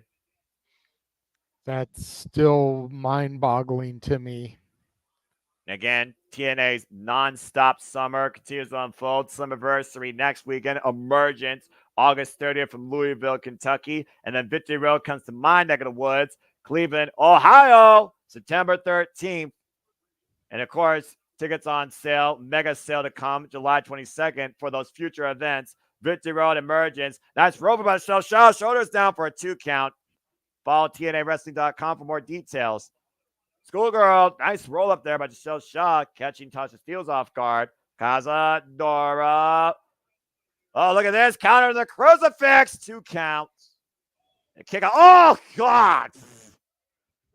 That super kick met its mark. Gets a 2 count for Tasha Steelz. And, of course, we learned earlier today, JJ, TNA is going to be part of the 12th annual WrestleCade event, and they will be presenting Turning Point there from Winston-Salem, North Carolina. Friday, November 29th. Carolina. Thank you kindly. Steelz right now continuing, just dropping the elbows. Of course, Tasha Steelz coming off a feud with Zaya Brookside, as well as a win over Jody Frett. So are you going to the Turning Point in Cleveland? Botch, Victory Road. And Victory Road, excuse me. I'm debating. Again, you know me. I'm debating. I'm my own worst conservative enemy. I'm debating. But I'm definitely thinking about it. Forgive the botch. You did just rattle off a bunch of pay-per-views and premium events that they're going to be doing here in the not-so-distant future. Hard to keep track of them all. Yeah, I know, right? Somehow I keep track of all the wrestling. And again, I'm thinking about it. I haven't been to TNA Impact since, ironically enough, Slammiversary 2021, main evented by Sami Callihan versus Kenny by God Omega, and I saw the Mera show up. Of course, Thunder Rolls. Take on Deon Purrazzo, but challenged for the TNA Knockouts World Championship, as well as Ultimate X and the arrival of Chelsea Green, the Hot Mess. Oof. Oh, shock and awe. Covered by Deshelle Shaw. Kick out at 2. If you can't do Victory Road, you should at least maybe try to do the tapings the next night. Those tickets might be a little bit cheaper. I usually tend to try and do both because TNA gives me so much in a 2-day span. Technically, I went 3 days in Nashville. Maybe not the best choice, but it was worth it. especially seeing Kazarian Hey. arrive as the elite hunter. Oof! I think you should do it, bro. We'll You see. deserve it. I appreciate that. Looking for the You Bulldog. deserve Up the rope. it. Don't do that. Oh, with the power slam! Michelle Shaw with the cover! Kick out again by Tasha. Michelle Shaw, those fired up here, and has really gotten the match in her favor, JJ, despite Tasha Steele's early onslaught. Looking to set up with a denouement. That knee strike. Tasha scouting it, though. Trying to end this thing quickly. Now looking for that cutter. Tasha Steele is catching her off guard with the midsection, taking down face first. Whoa. Oh, God. Close range with the knee strike. There's the denouement. Lights out for Tasha. That's a win for Michelle Shaw.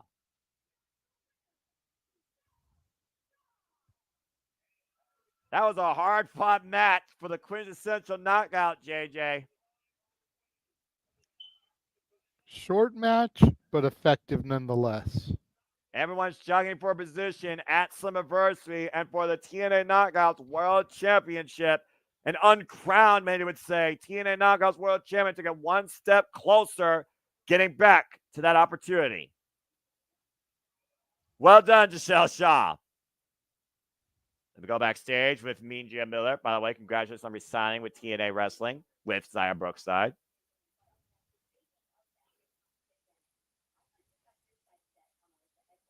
Ooh. I like Zaya. Me too. The girl that flies the highest. Well, while we have a second here and we have this little backstage promo, why don't we show people all the wrestling that we'll be covering here across the multiverse? Let's do it.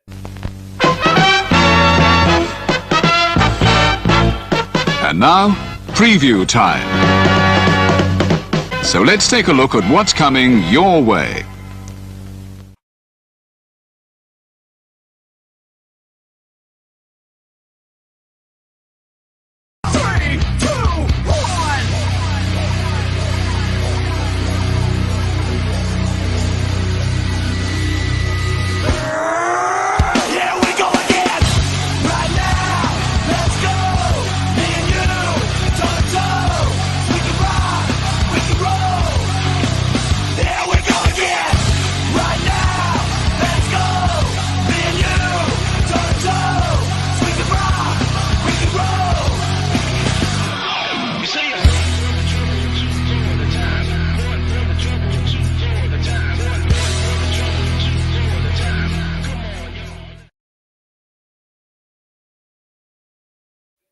And again, in case you don't know, we truly are about the multiverse of media. All the wrestling, all the wrestling, all the wrestling, all the wrestling, all the wrestling, all the wrestling, all the wrestling, all the wrestling, all the wrestling, all the professional wrestling. Damn it. And combat sports and other forms of sports. As we get back here in TNA Impact, again, folks, thank you for tuning into this special live watch event. Please subscribe, comment, tell a friend. As, of course, we're on the road to Slammiversary, and we are now seeing JDC taking on Chris Bay. Happy Thursday, by the way. After working the system's bidding last week, costing Mike Santana an opportunity to be part of the six-way eliminator match at Slammiversary. It does make me wonder if Moose thought that Santana was possibly the biggest threat towards his championship. Meanwhile, JJ, too sweet. Yes. Chris Bay and Ace Austin, of course, fought back against each other even to get back towards that momentum.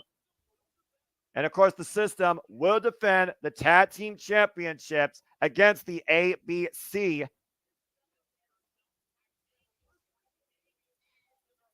And, of course, the ABC have been waiting for this long-awaited rematch opportunity since losing to Brian Myers and Eddie Edwards. Literally going one-on-one against each other, beating formidable tag teams, including the Rascals, Jake Something, Cody Deaner, as well as Josh Alexander and Eric Young, which really surprises against all odds, JJ, but beating two former TNA World Champions and also former TNA Tag Champions in their own right, that's about as number motivation the ABC needs to think that they could take down the system at Slammiversary. Bell reigns. Chris Bay coming out hot and heavy here against the former Fandango, Dirty Dango, JDC. And JDC right now covering up, and the referee, Frank Castol, forcing separation here in the early going. Ace Austin in Chris Bay's corner. And, of course, JDC has marching orders on the system. Weaken anybody that dares to oppose them. And Bay over that top rope with a tope con hello. Former X Division champion. The Inevitable Club, the ABC, looking to make it as easy as 1, 2, 3. For the third time. Up and around, catching JDC. Be able to scout that. Again, we've seen the newfound confidence in Chris Bay and Ace Austin in themselves and as a tag team. Of course, we talk about Dirty Dangle, Fandango, whatever name you want to call him, a guy that beat Chris Jericho at WrestleMania, believe it or not, folks. Yeah, I was just going to mention that. Like, it's crazy to think that this guy defeated Chris Jericho at WrestleMania. And now here he is vying for the affections, if you will, of the system, trying to be a member. And off the second. Oh, no! And JDC throwing Chris Bay off, pushing him down to the floor. Almost an honorary Oos type of role for JDC within the system. Hey, you call him something that could be honorary. There's nothing honorable about this man who once said, man, I hate pro wrestling. In my opinion, he's the biggest flaw to the system. But I will give him Is there anything honorable about the system as a whole as it is, Noah? I mean, they seem to sniff out their own kind. Yeah, pretty much. And, of course, they use the numbers game to their advantage every possible way. JDC right now looking to renew his career with an X-Plex release on Bay. Cover up the leg. 2 count. Again, Dango has had a unique road here since being part of TNA. Previously challenging Joe Henry for the Digital Media Championship, and then thought he was going to maybe go after the tag titles with Oleg Prudius. And then we haven't seen this guy for months after his loss to Josh Alexander. And then all of a sudden, he comes back. You fade to the aid of the Nemets and instead screws them and aids Eddie Edwards and Brian Myers. Oh, and down goes Chris Bay. Speaking of which, tag team champions Eddie Edwards, Brian Myers. Of course, one half of the Knockouts tag team champions, Alicia Edwards, who, of course, all three will defend their titles next week at Slammiversary. And the ABC will be challenging for those TNA Knockout Tag Team Championships, TNA Tag Team Championships. But before the system goes back after the ABC, they have to defeat the Hardys next week. And that's not going to be an easy task. Granted, the Hardys are definitely getting up there in years, but they are a legendary tandem for a reason, Noah. Hall of Famers, no doubt. Fact, I mean, again, wherever they've gone, they were tag team champions. You name it, they've been there. And, of course, most prolifically in WWE, but also former TNA tag team champions as the Broken Hardys. And I wonder if Jeff Hardy came back obsolete to delete the system alongside Broken Matt. Dropping down JDC, Chris Bay trying to build momentum here. That'll be Jeff Hardy's in-ring debut, by the way, since the return to TNA, folks, next week. And Bay jumps in the corner with the uppercut. Oh, man, big kick to the back of the head. Bay is rolling here, literally rolling with, net breaker. Excellent execution there, rolling through. Again, the art of finesse for a reason.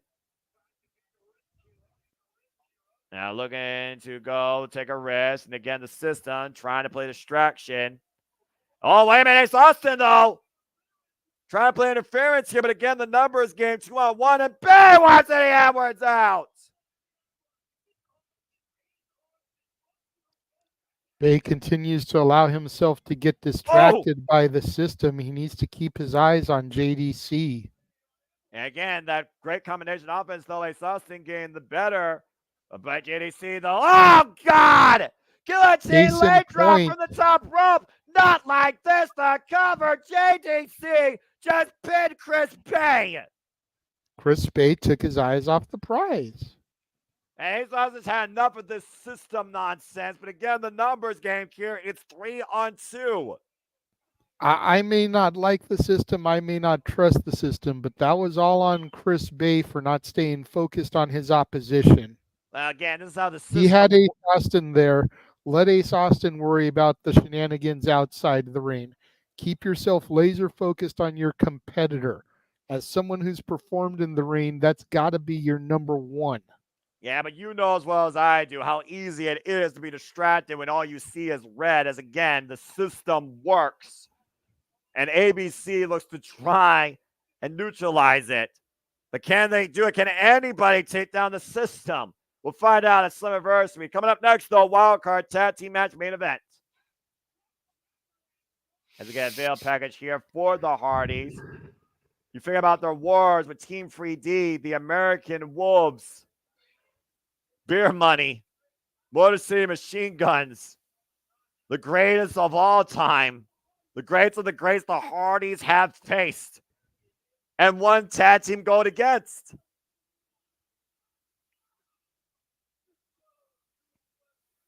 And of course, Broken Matt Hardy first came back to TNA at Rebellion, sentencing the system to deletion. Matt and Jeff Hardy return next week to TNA. I cannot wait for that. And of course, you heard us earlier. That is going to be a thing next week. I believe in Joe Hendry. Do you believe? After crossing the line in NXT, Joe Hendry back here in TNA, main eventing for the third consecutive week. Is a wild card tag team match main event. Are we looking at a future TNA World Champion? Do you believe? Hendry, all business all week, JJ. To my point earlier, this Tuesday, he crossed the line into NXT again and gave an assist to Trick Williams, giving a standing ovation to the chairman, Sean Spears, and winning, making his own impact in WWE. But I wonder, can he follow up on that tonight and capitalize where we're just 1 week away from the biggest opportunity in his career? And of course, folks, you can follow Slammiversary with us on TNA Plus, Trailer TV, and pay-per-view. That's motivation right there. Joe Hendry ready for action here. Oh, boy. The motivation of TNA with the living, breathing heartbeat of TNA. This is going to be good. Josh Alexander, who came back from injury after the war he had with Alex Hammerstone, finds himself back in the world title picture, the longest reigning TNA World Champion, who never lost the title, JJ. He had to vacate it due to injury.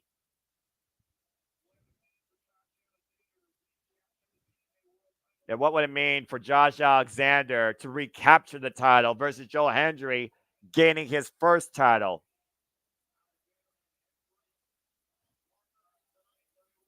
Oh boy, this is going to be so good. Partners tonight, opponents next weekend, Saturday, where mayhem will be unleashed for all.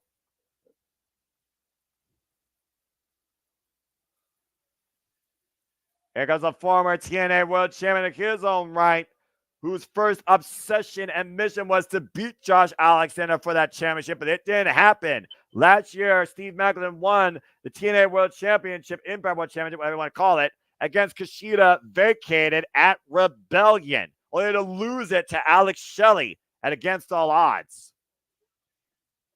And of course, we know all these men qualified for that eliminator match. It's Slammiversary, JJ. Maclin beat Sami Callihan, one of the damnedest matches I've seen in a while, surviving Cactus Driver 97s. And of course, Joe Hendry beat Jake Something, while Josh Alexander beat Eric Young.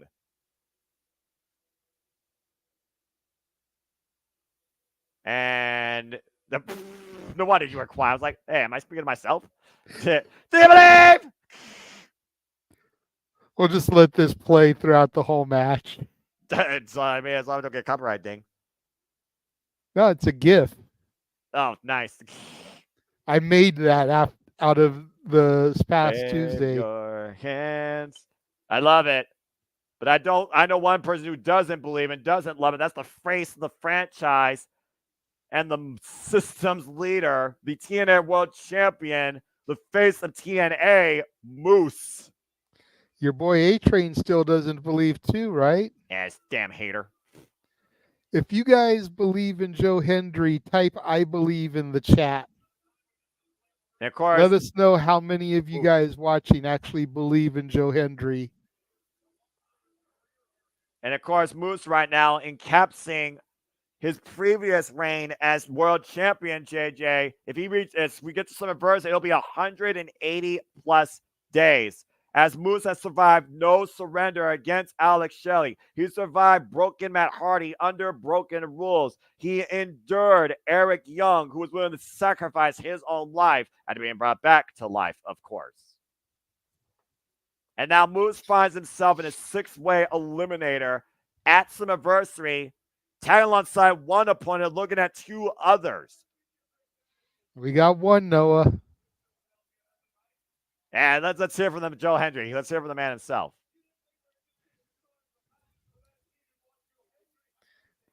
No, absolutely not. No. Be interesting to see if Joe Hendry gets involved in this match between the Rascals and Gallus after Gallus calls him a phony Scott this past Tuesday. He'll just make a song about them later after he becomes TNA World Champion. Hey, Joe Hendry has got a lot of history with the Gallus boys. True. It would be cool to see him and Wolfgang on the NXT stage. Right. Tag him, bag him.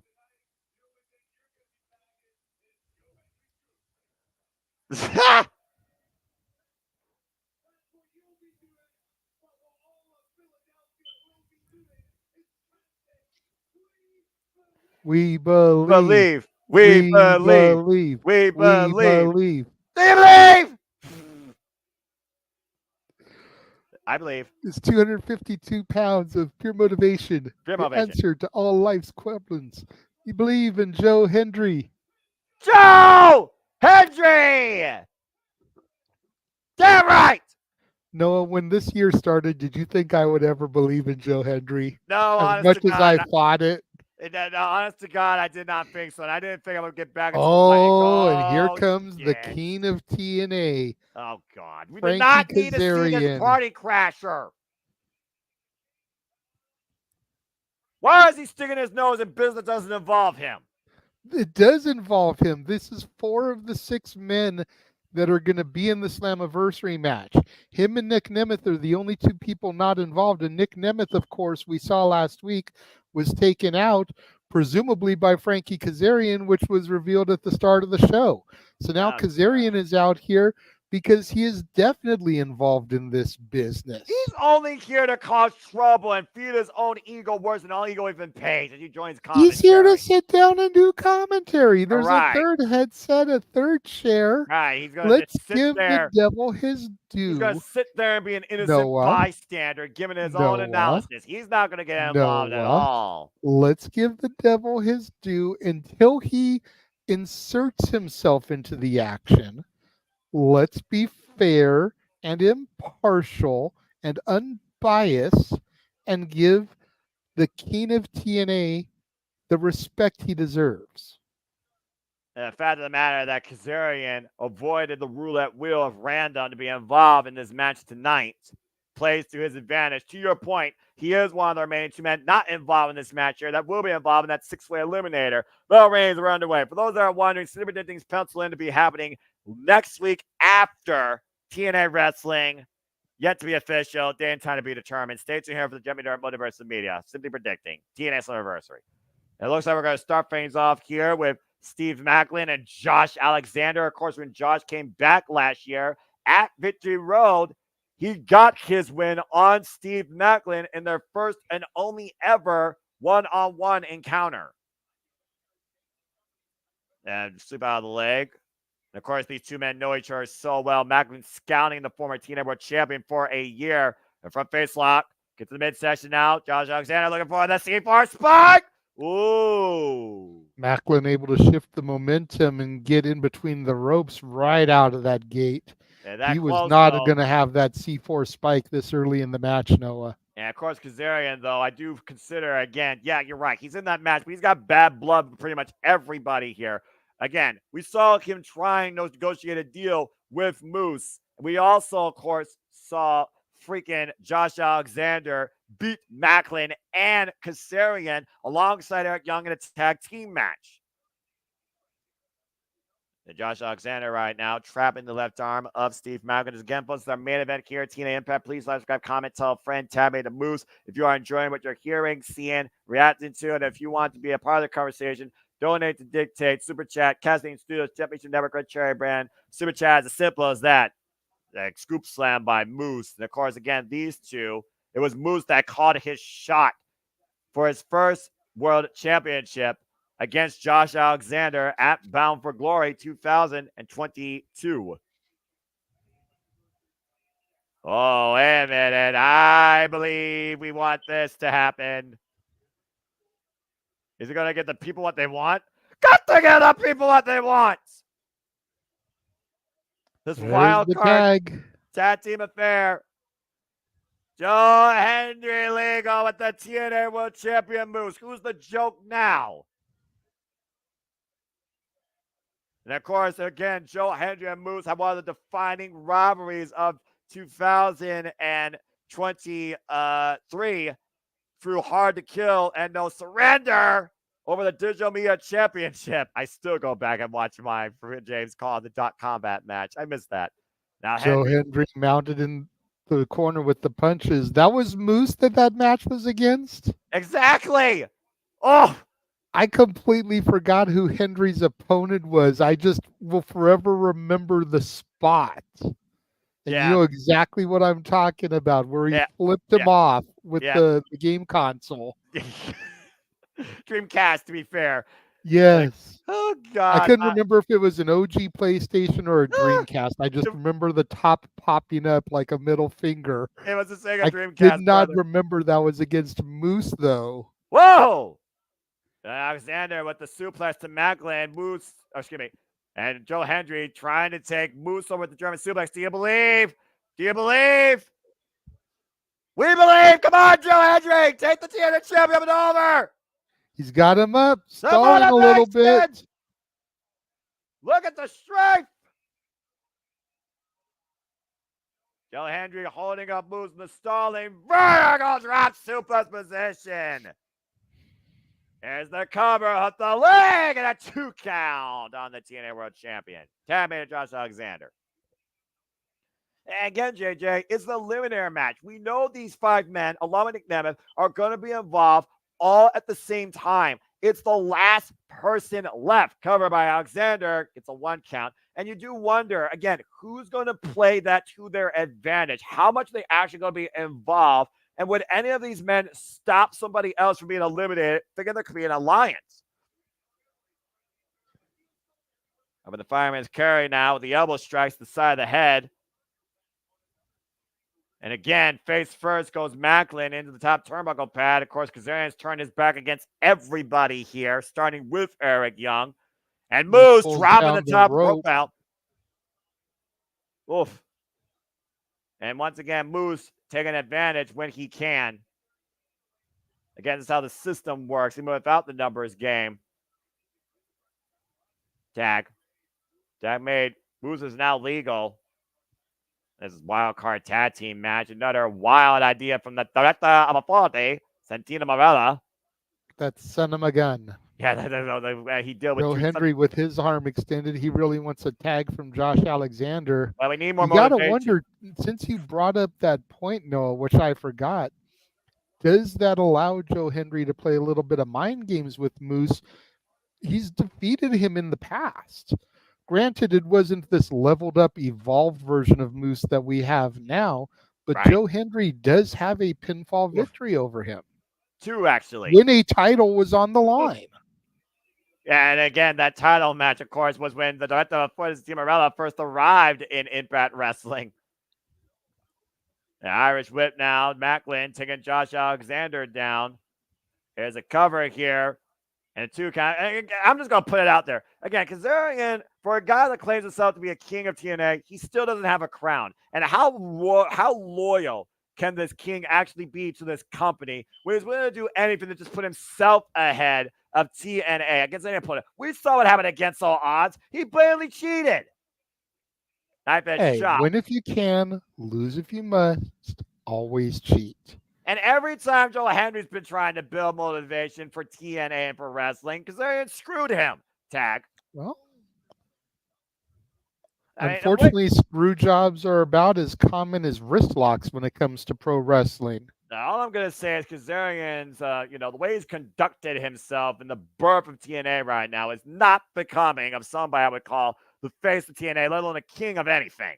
Josh Alexander getting the boot up, takes Macklin down, and Moose falls up and over to the outside. Looking for the tag, waist lock, standing switch exchange, and Macklin taking it up and over.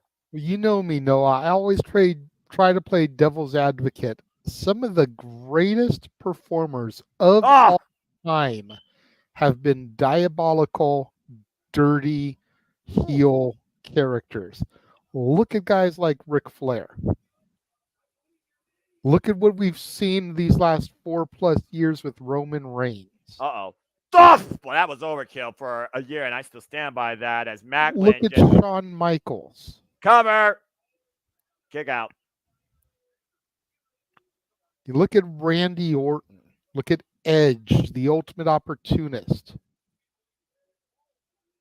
Yeah, here's the difference, though. The world believes in Joe Hendry. Kazarian, the only one that believes in Kazarian is himself. I believe in Kazarian. Okay, he's got one. Jeff Meacham believes in Kazarian. Personal bias. Back elbow strike. That has nothing to do with it. We still believe in Kazarian. Okay. Whoa! I can't say that has nothing to do with it. That does have everything to do with it. But okay, but we still believe in him. We also believe in Joe Hendry. We also believe in Nick Nemeth. Tad and Macklin. Tad and Joe Hendry. And a tap made on both sides here. Joe Hendry right now trying to build up momentum for Slammiversary and for his team tonight, catching Macklin. The strength of Joe Hendry. Catch him coming in. Far away toss and kip up. Honestly, the only people I don't want to win this match at Slammiversary are Moose, Macklin, or Alexander. And look at the strength of Hendry taking Moose down with the faraway throw and another beautiful kip up. I'll be happy with either of the other three. Joe Hendry again. Anything's possible if you believe. That was the words of Joe Hendry after being in Jig something. RKO out of nowhere. Beautiful cutter. Moose following up though with the pump kick. Rocking Joe Hendry, turning him sideways. Hendry though catching pop power bomb. Joe Hendry is on fire, Noah. Do you believe? And Hendry right now, of all the motivation, looking to rock the 2300 arena. Fan shame, we believe. Looking to take Macklin up as a standing ovation. Not quite. Pushed up. Line Tad Alexander. Does leave the clothesline. Macklin. Oh! The psycho knee. Now Alexander in rolling elbow strike. Rocks Macklin. Weight slot. German suplex. Uh-oh. And he's starting to stream it together. This suplex machine might rival Kurt Angle. Godly. Damn it, Emmanuel. Why does Josh Alexander wear headgear like Michael Cole? Ugh. Well, again, he's got that surgery repaired, ruptured right ear. For those that don't know, Sir Josh Alexander. So I'll put Emmanuel up there with uneducated fan. Look at this, JJ. What the hell? He's still going. They're going to go double digits. That's a perfect 10. German suplexes. Joe Hendry outside of the ring. Macklin getting back to his feet. Where's Moose? Good grief. And up to the fireman's carry. Steamroller. Senton rolling senton now. Macklin in the drop zone. Alexander perched on the second rope. Oh, drops the knee, cross back of the head and neck cover to win, and Moose saves the matchup. There's Moose, and here comes Joe Hendry into the ropes from the other side. Again, we are 1 week away from Saturday till we get to Slammiversary, where all these men and Nick Nemeth and Kazarian will challenge for the TNA World Championship in a 6-way eliminator match. Alexander Big right European now. uppercuts from Hendry to Moose. Hendry taken down by that pump kick. Now Alexander and Moose trading blows. And again, the former longest reigning TNA World Champion that never lost the title, relinquished it, and never got a rematch. Oh, God, what a straight right. What a ripcord headbutt by Moose for receipts. Oh, it takes him down with a clothesline. Straps are down. The walking weapon is going crazy here, Noah. And again, Josh Pointing to Joe Hendry. And the walking weapon motivating Joe Hendry. What the hell are these two thinking here? Looking up Macklin, standing ovation. Oh, wait, Kazarian! Kazarian on the ring ropes. Yo, I thought it was just on commentary. What the hell are you doing? Oh, no! And moves for Alexander. Spear! Just cut Alexander in half. KIA by Macklin Alexander. The cover by Mr. Mayhem. Macklin moves with the win. As Kazarian again screws Joe Hendry. Innocent bystander my ass.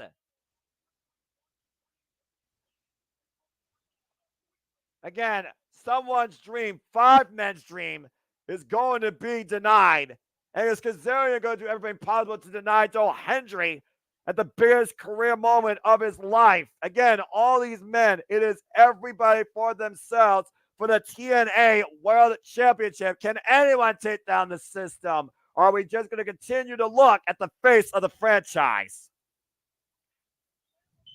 At Slammiversary, anything can happen. And for the Renegade Wrestling, JJ Williams, and Seminole Foster, thank you for tuning in to our coverage of TNA iMPACT. We'll see you tomorrow night for Prestige Wrestling. Damn it, Kazarian, you freaking idiot! John Jack with the bench, 2,500 ring with that snapshot. Innocent bystander, right? Well, up until the point where he got involved, we had to assume, Noah, that he was going to be a good boy. I don't assume he anything was when it comes not. to that man. Kazarian was a bad boy. He got involved where he didn't need to. I will give you that. See, you hear the words coming out of my mouth. But you've got to... I am a guy who likes to treat people at face value. He came down to the ring. He sat down to do commentary. He's there to observe. Once he actively got involved, that's when you can spew your venom and your hate. And it's rightfully so. Play, I gotta be unbiased. I call it right down the middle. Anyway, that was fucking fun. That was fun. I love covering TNA. It's so damn exciting. That was fun. We'll be back here next week with another go round as we continue this NXT coverage. Damn it. Of course, tomorrow, make sure you guys tune in to the Dad's Not Always on Wrestling as we discuss the top 10 Disney Channel original TV shows. This is on the heels of the Disney Parks 69th anniversary next week. So Jeff wanted to try to do a Disney theme. And it was like, what do? We've done attractions, we've done songs, we've done movies. So he was like, Disney Channel original shows. All right. So we came up with a joint list, 10 Disney Channel original shows, ranked them. Make sure you guys tune in for that. Again, 2 o'clock Pacific, 5 o'clock Eastern. And then that isn't all tomorrow as we have our coverage of Prestige Wrestling's Combat Clash PDX. Coverage will begin at 6 Pacific, 9 Eastern, with their show going live at 7 Pacific, 10 Eastern. There you go. Their show is free to watch on YouTube. So you can have one window up actually watching the action, muted, and then have our commentary listening to us as the show goes on. Some great matches in store for us tomorrow there. Let me see here. We've got the Prestige Wrestling Championship on the line as the champion Alan Angels defends against his former Dark Order stablemate Evil Uno. We've got Motor City Machine Gun versus Motor City Machine Gun. Alex Shelley taking on Chris Sabin. Oh, here we go. We've got the longest reigning Ring of Honor Women's Champion Athena taking on Masha Slamovich. We've got Roderick Strong and Timothy Thatcher going toe-to-toe. Mike Santana versus Shelton Benjamin. The gold standard. Amazing Red versus Blackheart Leo Rush. We've got the Prestige Tag Team titles on the line as Sinner and Saint defend the titles against Midnight Heat, C4, and MXM, formerly the Maximum Male Models. Yeah. Drexel versus Danhausen, Amira versus Kylie Ray, and so much more. Kylie Ray. Again, free to watch on the Prestige Wrestling YouTube channel. You can find the link in the description for the video on the Casa D18 Studios side. So just click on the link there and you can watch the presentation that they give. And then, like I said, listen to our commentary. Saturday, the Saturday night shenanigans that are open mic night. Who knows what's on the docket? And that's the only thing for Saturday for once, folks, believe it or not.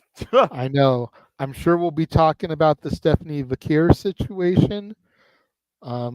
Rumor has come out that Jordan Grace's Impact contract ends in January. I think that'll be something that'll be discussed. And who knows what else may be discussed. Your guys' super chatted topics, of course. And then this is everything that is still on deck just for this month, Noah. And that doesn't even include next week's Impact that's been thrown in there.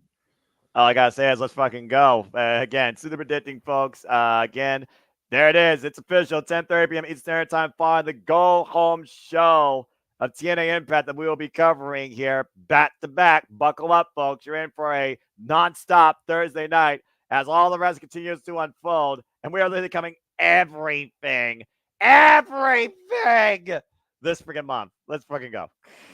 I love it. We got Dynamite 250 next week. We've got a standard NXT. Like you said, simply predicting. We'll be back here next week with another Impact watch along. We got Slammiversary, Blood and Guts the following week, Death Before Dishonor, simply predicting, and of course the call of the show. Walter with UFC coverage, UFC 304.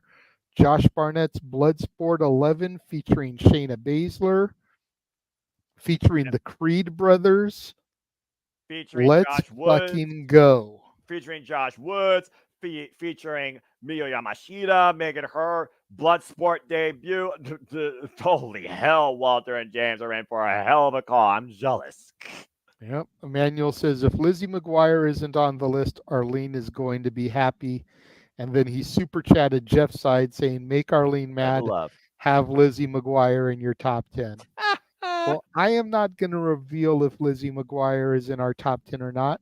You'll just have to tune in tomorrow and find out. Exactly. Once again, thank you, Noah, for doing this. You always joke and talk about how you're willing to call all the wrestling, but we've really proved that this week. You did the impromptu NXT call on Tuesday with Walter. You'll be doing another one this coming week. We did this impromptu once we knew about Jordan Grace's open challenge, the Charlie Dempsey appearance, like just furthering the NXT coverage. We kind of joked about it last night, but as long as they're doing these NXT crossovers, I'm down to do fucking Impacts and NXTs on a consistent basis, because I am more excited for this than I have been for wrestling in a long time. Amen to that, brother. I literally said, God damn, I love fucking professional wrestling. I couldn't be more excited as a freaking fan. Apparently Arlene got mad at him for trying to get Lizzie McGuire in the list. Hey, if Arlene doesn't want it to be in the top 10, maybe she needs to make sure that she super chats. Keep it off our top 10. Again, super chat, if you want to take to the conversation, super chat, simple as that. But we can't get to tomorrow until we get for the night. So I figure with that being said, let's go ahead and wrap this thing up and tell everybody goodbye and good night. Yes, sir. Again, thank you to everybody that's watched on all platforms for the special presentation. Make sure, again, you tune in tomorrow, 2 o'clock Pacific, 5 Eastern for the dads. And then again, 6 o'clock Pacific, 9 Eastern for Prestige Wrestling's Combat Clash PDX show. For the Simple Man, I am the Renegade, and we will see you guys next time. The Jeff Meacham Network's Multiverse of Media. For over 15 years, the recognized symbol of excellence and the standard bearer in coverage of sports and entertainment.